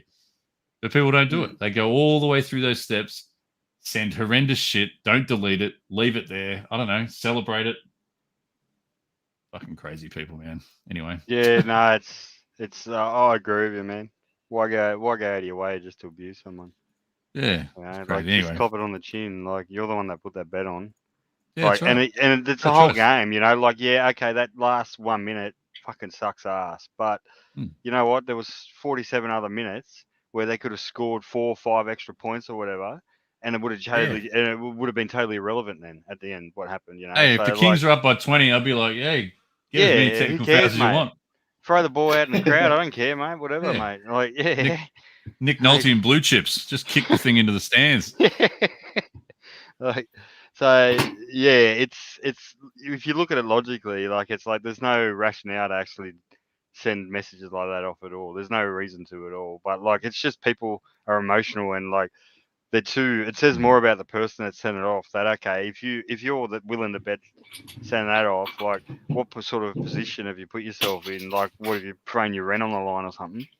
Yeah, like, you know what I mean? Like why are you so emotional about it? Like, obviously it's not fun anymore. Like, if you're losing and you're like then sitting there going, shit, where am I going to pay me rent? Like, you got serious problems now, then you shouldn't be gambling. You should be only sticking to little pissy amounts if that's the case. Very true. Well, I'll go to the second question. Is from Blake Wilson, so I'm glad he got here to hear the question. His question is this the first question? And the answer to that, Blake, is no. It was the second question. You're late to that as well. Oh, Blake, what are you doing? So now we'll move on. That's it. That's all we need to talk about on that one, but it was not the first question. I need Blake to know that. Now, I will go to Dale's questions first because Dale pushed the numbers up ridiculously by asking 3 questions of his own. Dale asked 3 questions. Wow. Yeah. And they're all just Simpsons quotes. I'm not they're all just quotes. I'm not sure what I'm meant to do with them, but one Let's read it out. Go for is it. there a chance the track could bend? ? Another one is monorail. Yeah. The monorail episode. Does whiskey count as beer? What episode is that? You could think about it. I don't know. And then this last one has got 2 questions within a question. It's Homer. Who is Homer? I mean, we're getting to the bottom of some just amazing content. But with thanks to Dale, as he looks over my shoulder there in the background. Dale.gif. Yeah, thanks for the questions. And the last one. Thanks for the wall art. Yeah, it was from last one was from Jimmy P. And I quite like this question. It prompts some thoughts about what you would add to the card scene. But the question is, should more cards use memorable highlight photos as an example? Hang on. This is a serious question. Yeah, I know. That's why I saved it till last. Shit. I know. Righto. Although Brotch's one was serious as well, so I figured. No, sorry. Yeah, you're right. Right, sorry. Yeah, that Paddy Mills one about the Beck cards was serious as well. Yeah. So should more cards use memorable highlight photos? For example, LeBron Prism and Ja Morant Luminance. Yes, 100% yes. There's too much photoshopping. The rookie poses where they get them, they whatever day they get when they get them all lined up and do all their photos and shit. Where you see him just standing there, all the different poses and that. Like that's garbage. KD Brooklyn pose. The actual in-game shots are by far the best. Always my favorite cards. Like I look at any of my cards from the 90s. I love some of those Jordan Upper Deck base cards, like the 92, 93, and 93, 94 Upper Deck base cards. Man, they got some sick shots of just Jordan, just airtime, hang time. Sean Kemp pretty much always used to have good cards as well. Yeah, he had especially around that era. Yeah. Just like looking up Ja under the hoop. That's a sick card. Ja Luminance. So good. Even though it's a missed dunk, we all know that, but we'll just ignore that. Yeah. But yeah, no, that was a sick shot.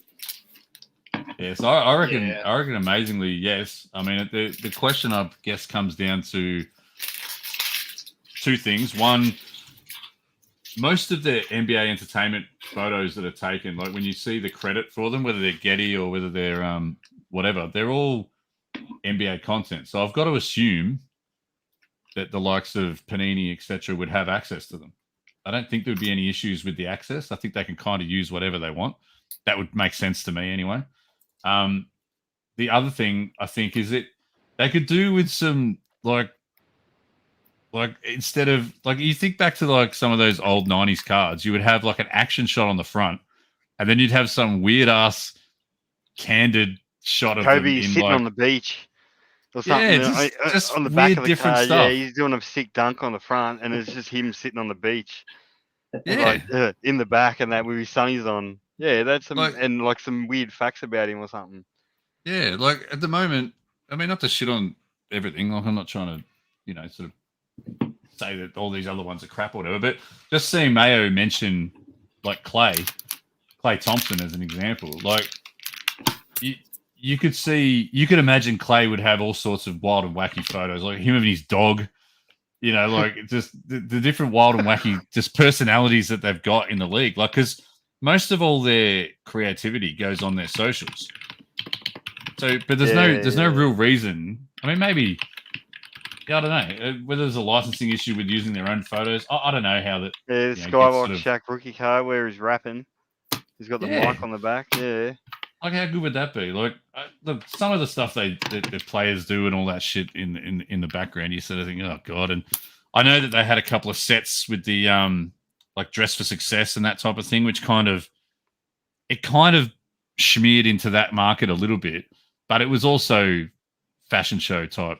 See, for me, like that's what they were trying to do. Like we're buying basketball. You should just work him into a normal card. Playing basketball on the front, like his primary reason, and then having like that secondary reason, like, oh, look at this, look at the mad suits that this cunt wears or something, like he's wearing some mad zebra suit on the back to some award ceremony or something, like James Harden style or something, that would be cool, but not the whole card just based on that. I'm not really. Yeah, you could incorporate it. I mean, if you think back to some of those old school upper decks, they're a perfect example because they used a lot of real estate on the back of the card also for an image. So they were sort of straddling that line.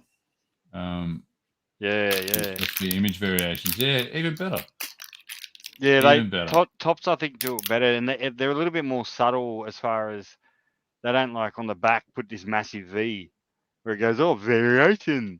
Like it's like, well, hang on, like you got to actually like investigate in the card a little bit, and they just use like this little code at the back. I just find it's a little bit more in depth, and whereas like Panini, just like they'll have like, I don't know, every rookie has also got a variation. You know what I mean? And it's like, well, why do every rookie? You know what I mean? Like you only should have a select few. Make it real limited, and but they just seem to, I don't know. Yeah, blanket everything. Tops are a little bit because Tops are so old company and been doing baseball cards for so long, so much experience. Like they just got things like that. I think a little bit more down pat. Panini got probably, I reckon, make better top end cards. That's where I really like some Panini, like National Treasures and Force and that. Some of them cards are beautiful. Yeah, I want to give a good shout to Panini. I think one and one. That's a nice set, eh? That's the highlights bit that I love. I think it was James Kennedy Showtime.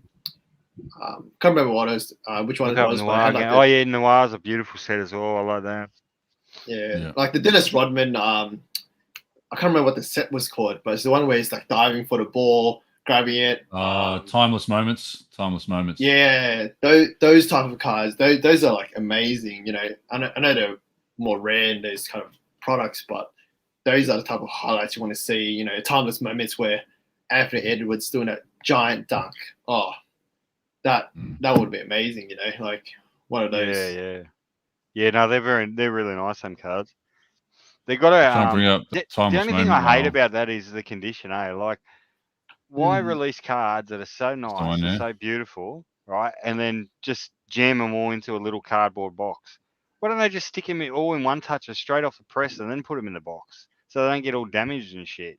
What I mean? Like, you see some of these Noir cards and they're absolutely stunning, and then like they got all this edge damage going on. And you're just like, it's because it's a real high gloss surface and that, and it's real delicate. Like, I just think Panini could do a better job with the packaging. The thing I've come to learn though in my time is that it's just there's so many products. It just makes you wonder. Like, it intrigues me as to how the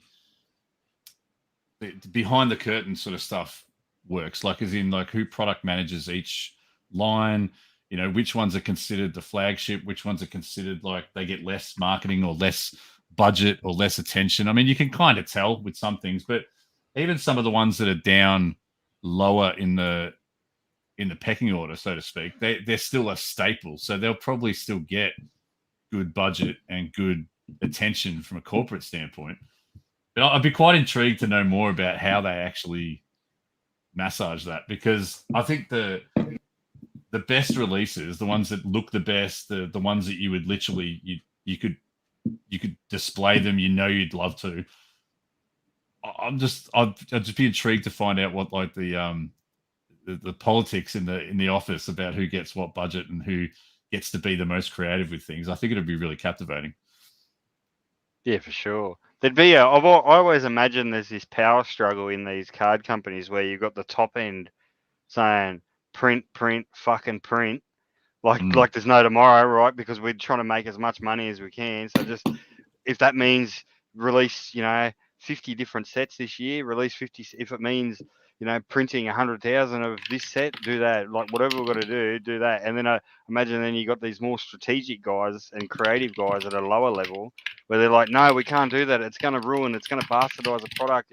We can't do this. We can't do that. So I always imagine, like, and then every year, if you notice Panini, they're slowly releasing more products, releasing more of the same product, and like, you can't deny, like, the printing is going through the roof, like, especially this year, right? And like, I just think that that's sort of now at a point where that top end management's winning that battle now. They're starting to really, those printers are going big time, like delay with Optic and with everything. Like, yeah, okay, they may have had a problem with the technology or whatever is going on, but it's probably more or less they just want to finalise all their print runs. Like, it'd be interesting to hear. That's what I imagine anyway, that they're just actually printing more, like, and that's the same reason why F1 last year got delayed, is because they added 2 extra parallels, right? Like, and because Topps is a bit more transparent with their parallels and with pack odds and all that, like, you sort of get a bit more information from it. But bloody, like, they first released it, and which is when I first pre-ordered it real cheap, right? And they all of a sudden it then got delayed by like 4 months. It just blew out 4 months for no reason, right? And then everyone's like, what the fuck's going on here? And the next thing you know, in the middle of January, they released a new sell sheet and it had 2 extra parallels on it that weren't on there before. And it's like, oh, okay, what they've done here now, they've increased the print run because they've realised, shit, this demand's pretty hot for this product. So we need to increase the print run. So they've delayed it. They pushed it back and pushed it back. And that's what I personally, but I've got no concrete evidence or anything of that, but that's what I reckon happened. No, but you can get a feel for it. Panini would be in similar positions. They've got they already had print schedule because they don't actually make the cards themselves. They outsource it. They're like Topps Chrome and Optic all comes out of the same factory. Yeah, right. Like I don't know if everybody knows that, but like all the cards come out of the exact same factory, right? And like so, Topps Chrome was already out. It's coming out, and Optic just keeps getting delayed. Like I just it's not. There's no problem with the technology. It's the exact same technology.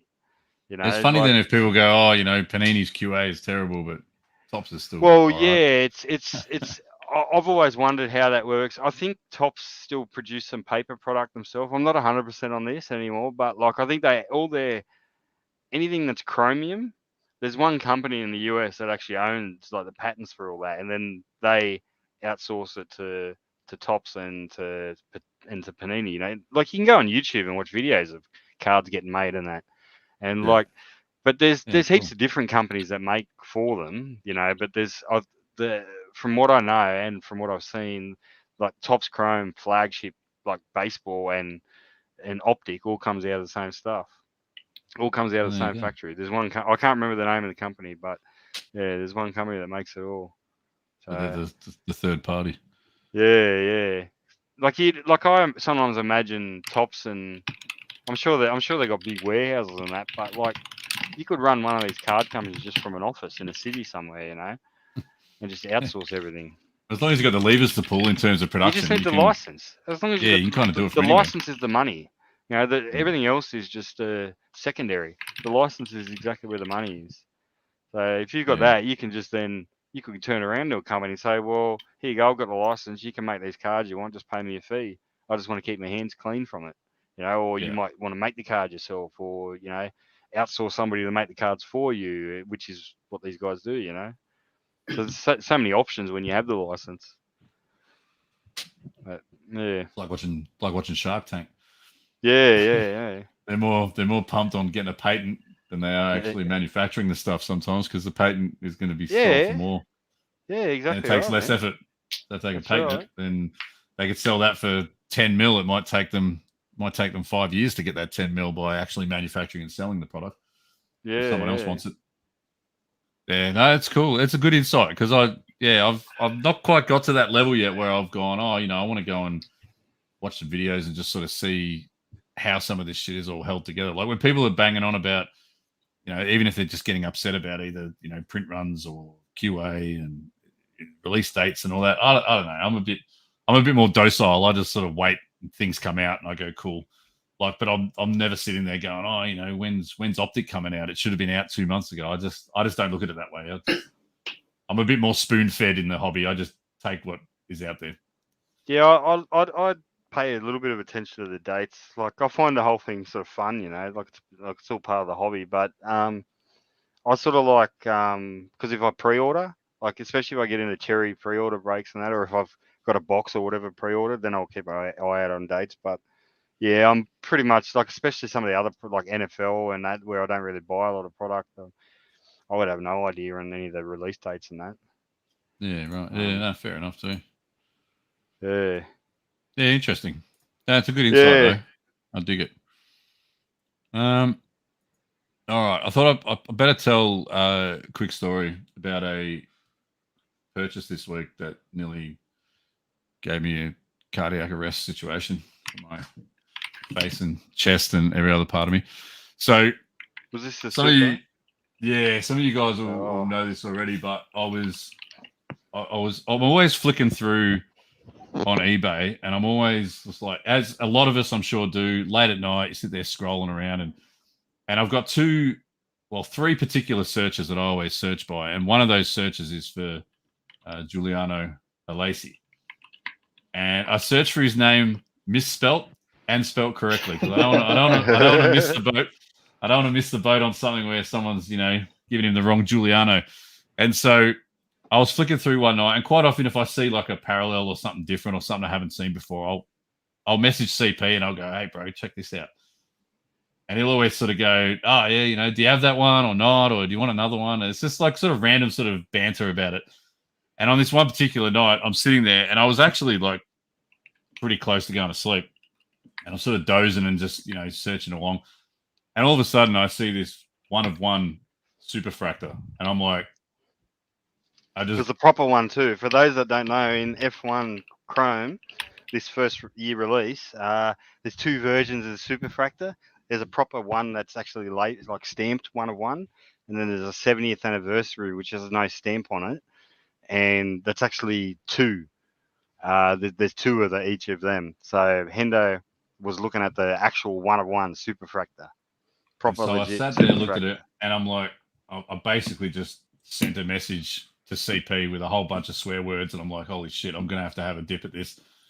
And so I looked at it, and it was like 4 or 5 days from that time, and the amount I have thought about this auction, I'm setting alarms for myself because I'm like, with work and everything, I'm like, if I actually just missed the end of the auction, I would never forgive myself. So I'd been counting down these days, and finally on the last day, I'm sitting there, and it's like 3 hours until the auction finishes, 2 hours until the auction finishes, 1 hour until the auction finishes.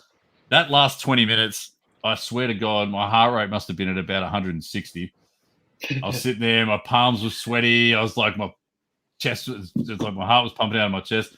And finally, so this thing was sitting at about, I think it was at about $40 or $50 USD, but it had like 16 bids on it. And so I was chatting to CP, and I'm like, dude, I think I'm just going to throw a massive wad of cash at it and hope, sort of thing. And so we're working through the strategy, and he was a good egg to sort of talk me through some of it and sort of calm me down a bit. Anyway, long story short, right at this last second, I basically just threw down like 350 USD and just had the shot of the title of all shot at the titles. And in that last second, the bids just went. It jumped like $200. Yeah, it just jumped massively. And then all of a sudden, I'm waiting for that little thing to roll, and then it loads up. Green. And I'd actually won it. So the big boy is on his way to ship my cards. Well done, mate. It is definitely my look. That's the sort most of card intense purchase for your PC. You would never, mate. You might never get another shot at that card. Yeah, like literally never get it because it's a 1-of-1. Yeah. I mean, there's plenty of people around that are like try to collect Superfractor sets. And as hard and as expensive it is, there's plenty of rich people in the world. So it's mate. I'm so pumped they actually got it. Yeah, I was saying to CP, like, it was probably like for about 2 hours after the auction even. I still hadn't calmed down. I still hadn't calmed down. So it was it was mad in the end. Like, I was just really rapt to get it. Any Superfractor from that set is good, let alone a base like card of. It's not Giuliano like the car or anything. It's actually the proper base portrait of him. Mate, you're cheering there. Yeah, so I was pretty happy with that. So if he does anything, mate, that's the sort of car that will just skyrocket.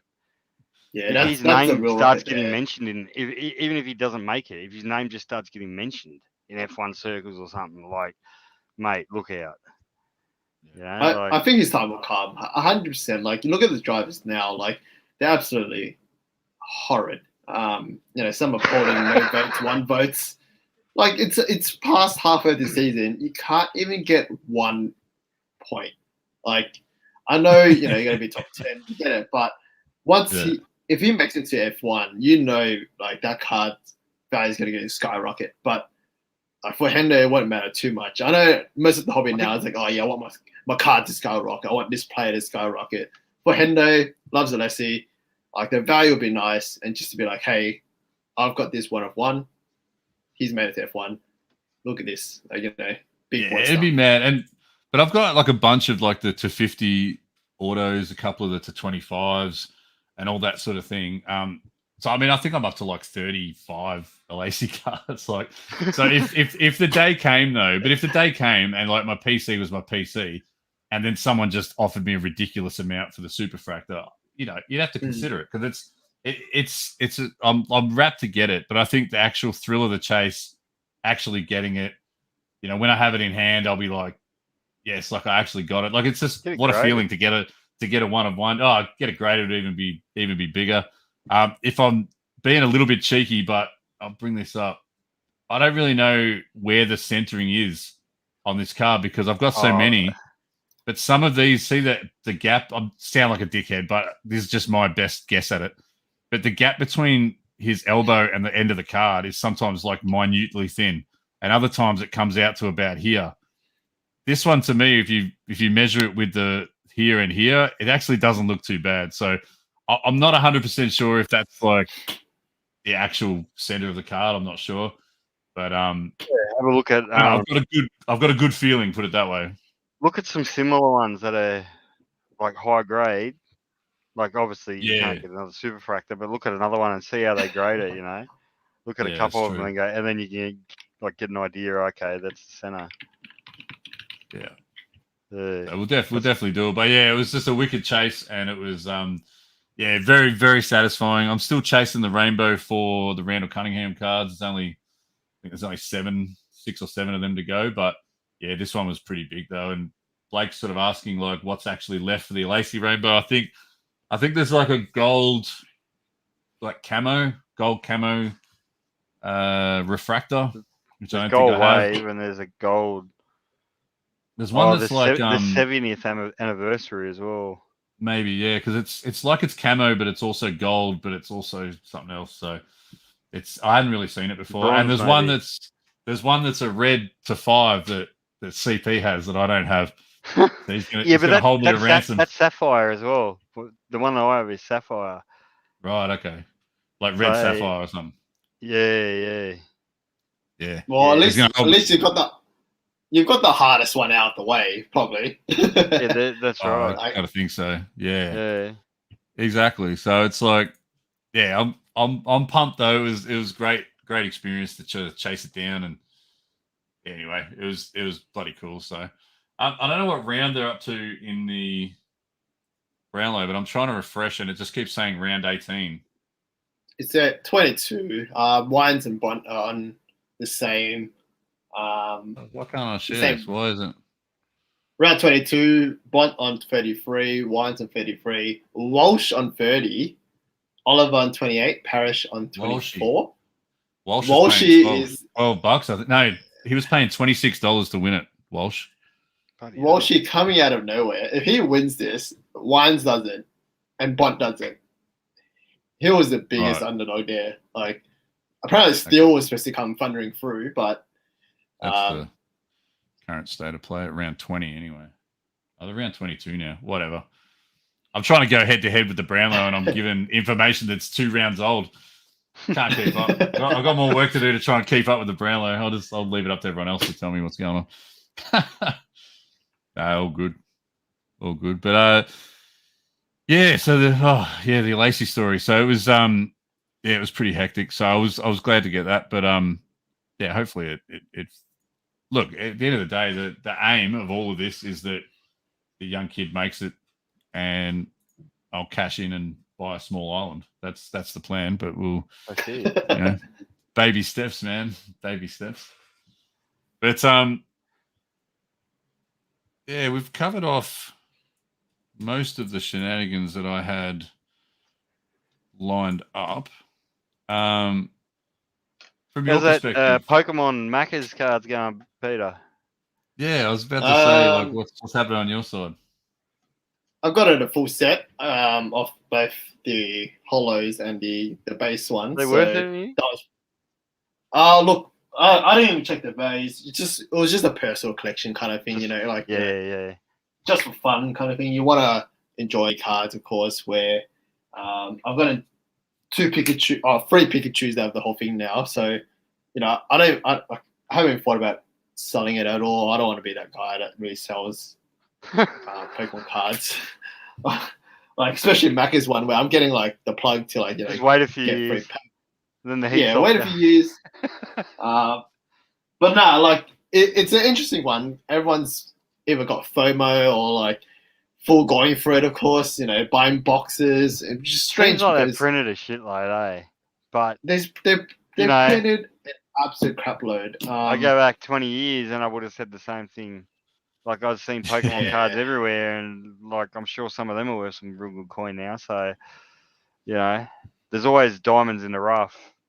So yeah, look, and I don't think the Macca's one will be too much. It will be a nostalgia kind of thing. Macca's having Pokemon cards. They've done it every 5 years or every year as well.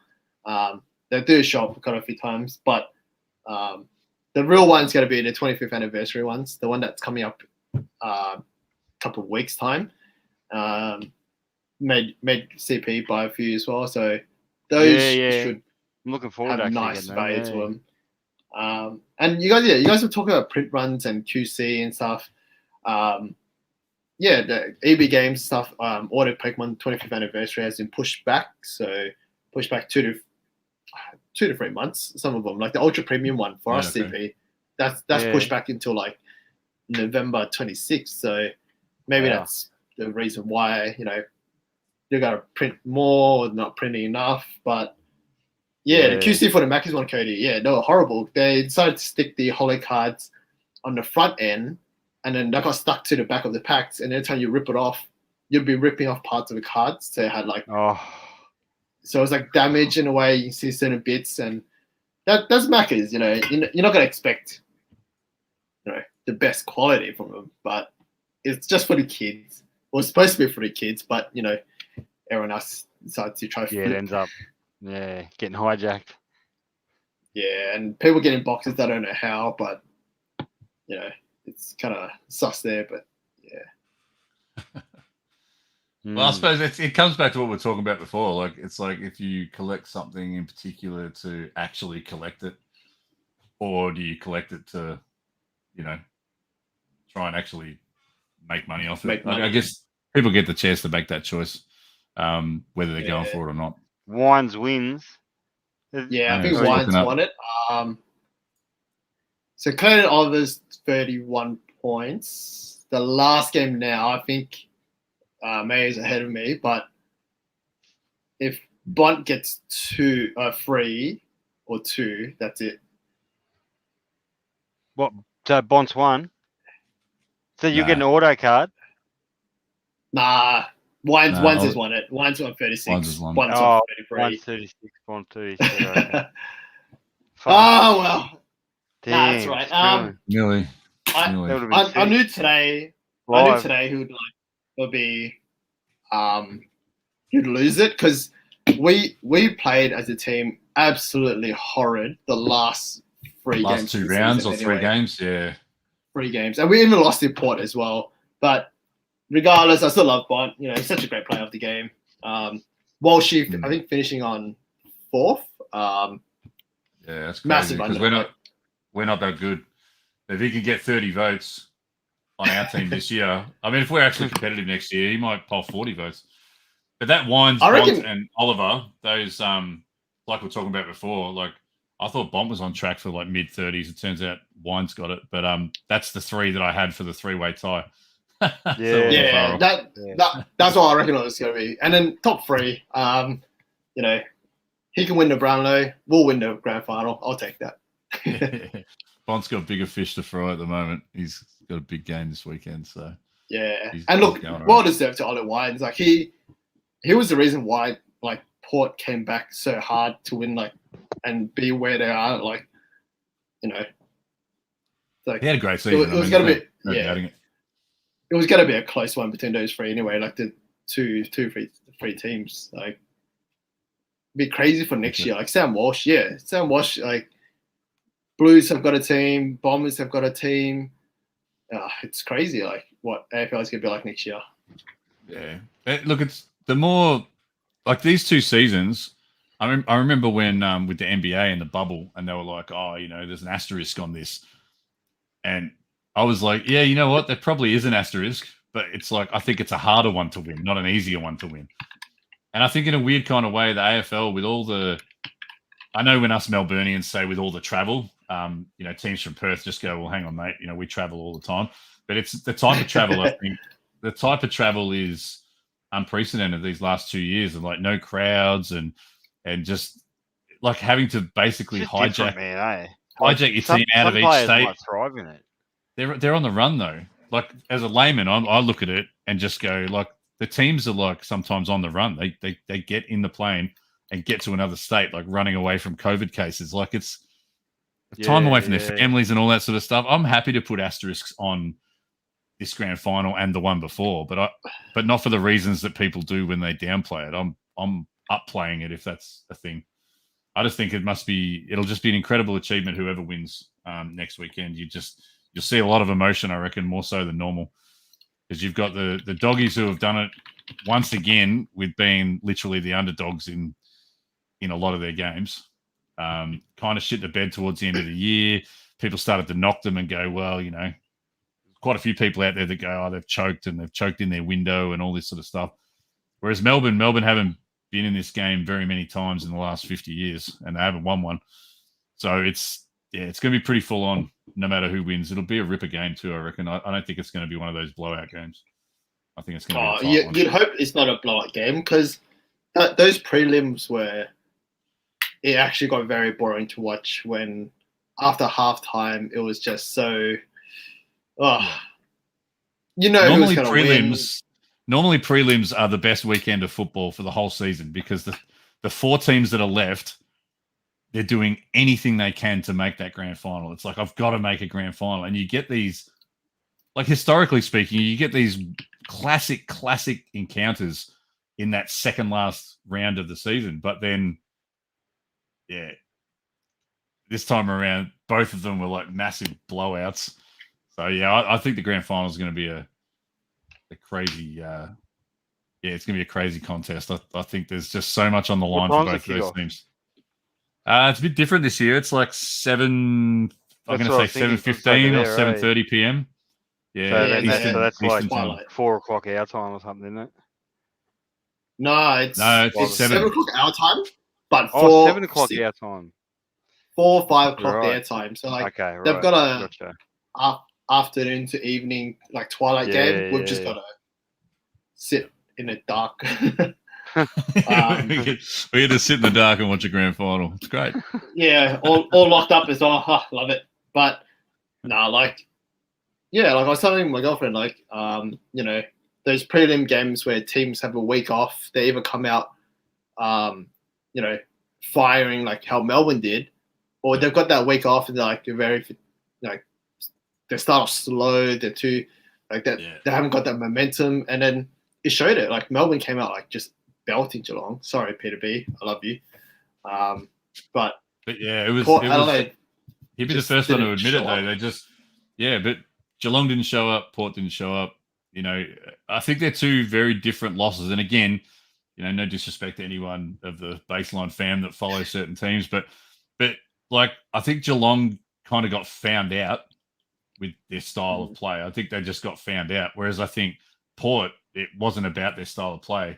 The doggies just literally ripped their heart out and showed it to them, and but they just never let up. Like it was one of the most amazing. Trying to think of the right word for it, but it's just like it was from the opening minute, man, until the end of the game.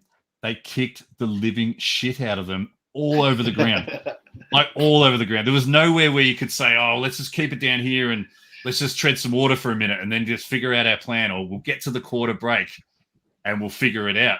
They had no answers spot on there for the whole game. Yeah. Just looking at his comment, he's bloody having a bit of a rant.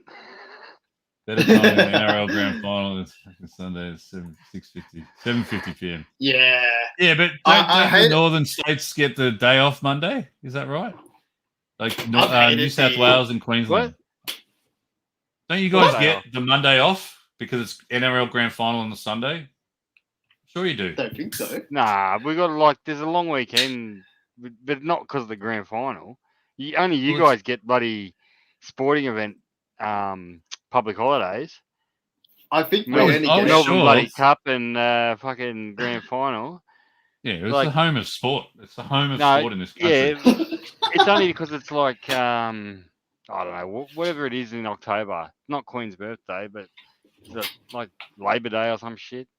No, it's Grand Final Day. I think Grand Final Day was to make up so that we had one extra public holiday to make up for what other states had. You used That's to get their more reasoning. than us. Public holiday. Oh, We used to get way more. It was I'll take it. It was ridiculous. Yeah. Maybe someone in the chat knows, seeing as Carpet's not prepared to admit it on a live show. But I was always under the impression that the Monday after that game is a public holiday for the NRL. No, it's Labor Day. Maybe I'm looking at it right now. It's Labor Day. You cheated and gone and used the internet. For New South Wales, ACT, and South Australia, it's Labor Day. So, what does Queensland have off that day then? Because I thought they had it as well. They have Queen's birthday, which is weird because we have Queen's birthday. How can you have the Queen's birthday?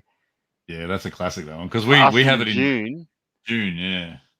But Queensland have it in. This is looking on the Apple calendar, mind you, so it might be incorrect. But yeah, were you just scrolling past your?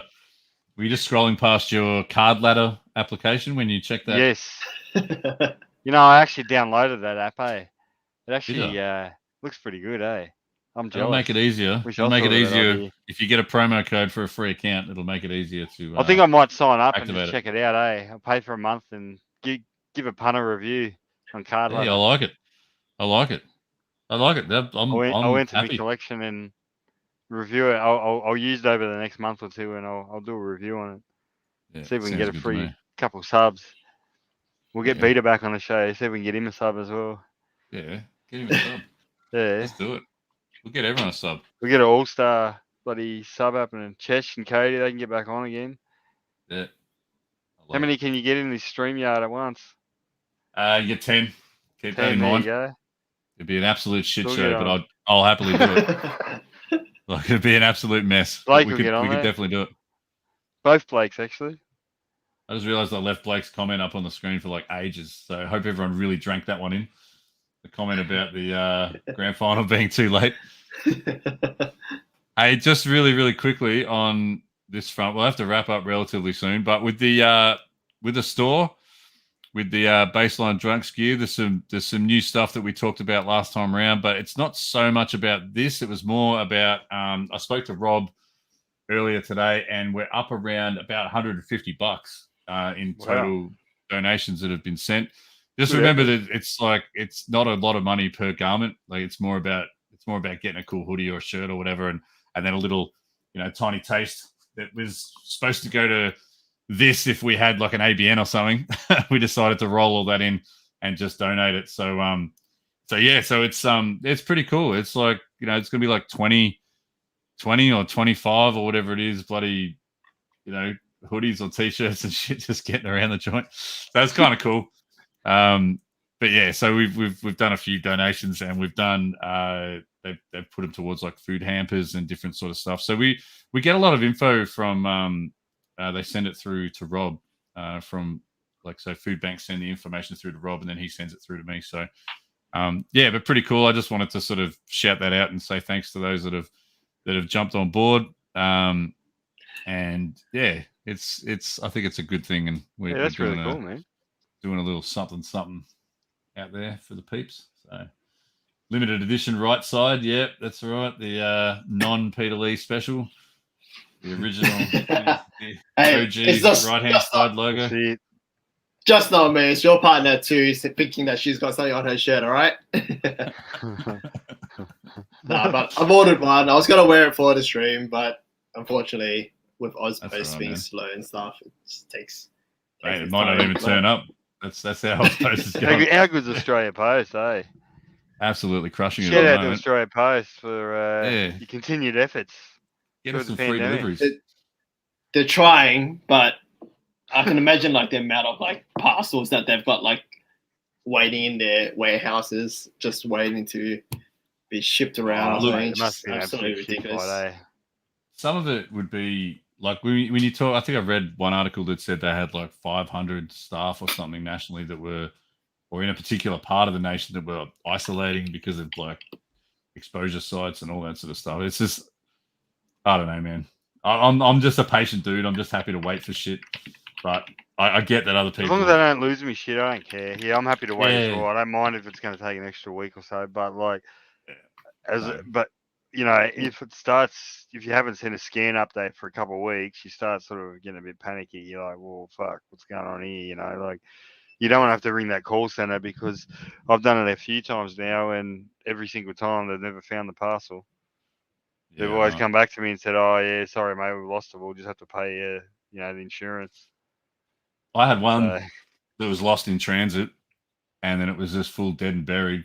The link itself never actually ever said delivered, and the package just rocked up about 2.5 weeks later. And I was just beautiful. Like when I saw it in the letterbox, I was like, "How the fuck did it even get here?"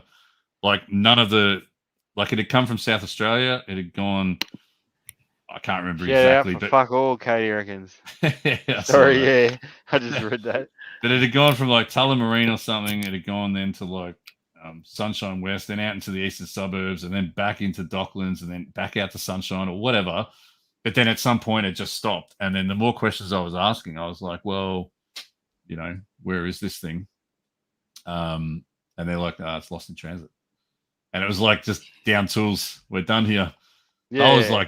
I was devastated. They got insurance, They got insurance for all these things. So they just like, okay. You can't. Someone was telling me that you got to be really careful not to mention, like, don't mention that it's memorabilia and stuff. Like, don't mention that it's a card. Yep. Like, you don't have to actually say what it is. You just say it's really important to me if I can find it.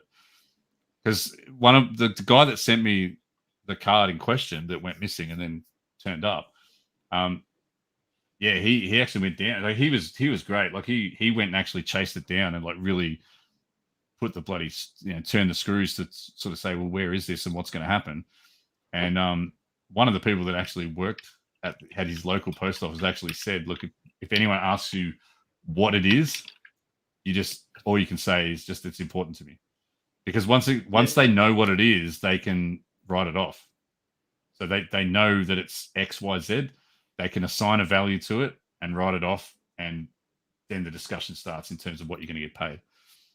But before if they can't identify and name what it is, they can't tick that box. Well, unless you insure it for more, like you get $100 free with like parcel post or registered or whatever. So if I send like a 50 to or $100 card or whatever, I don't even insure it. But like if I send a few $100 card, I always pay the extra insurance, because just in case, because I have lost a couple on me over the last year or so. So just I did it when I sold cover my ass.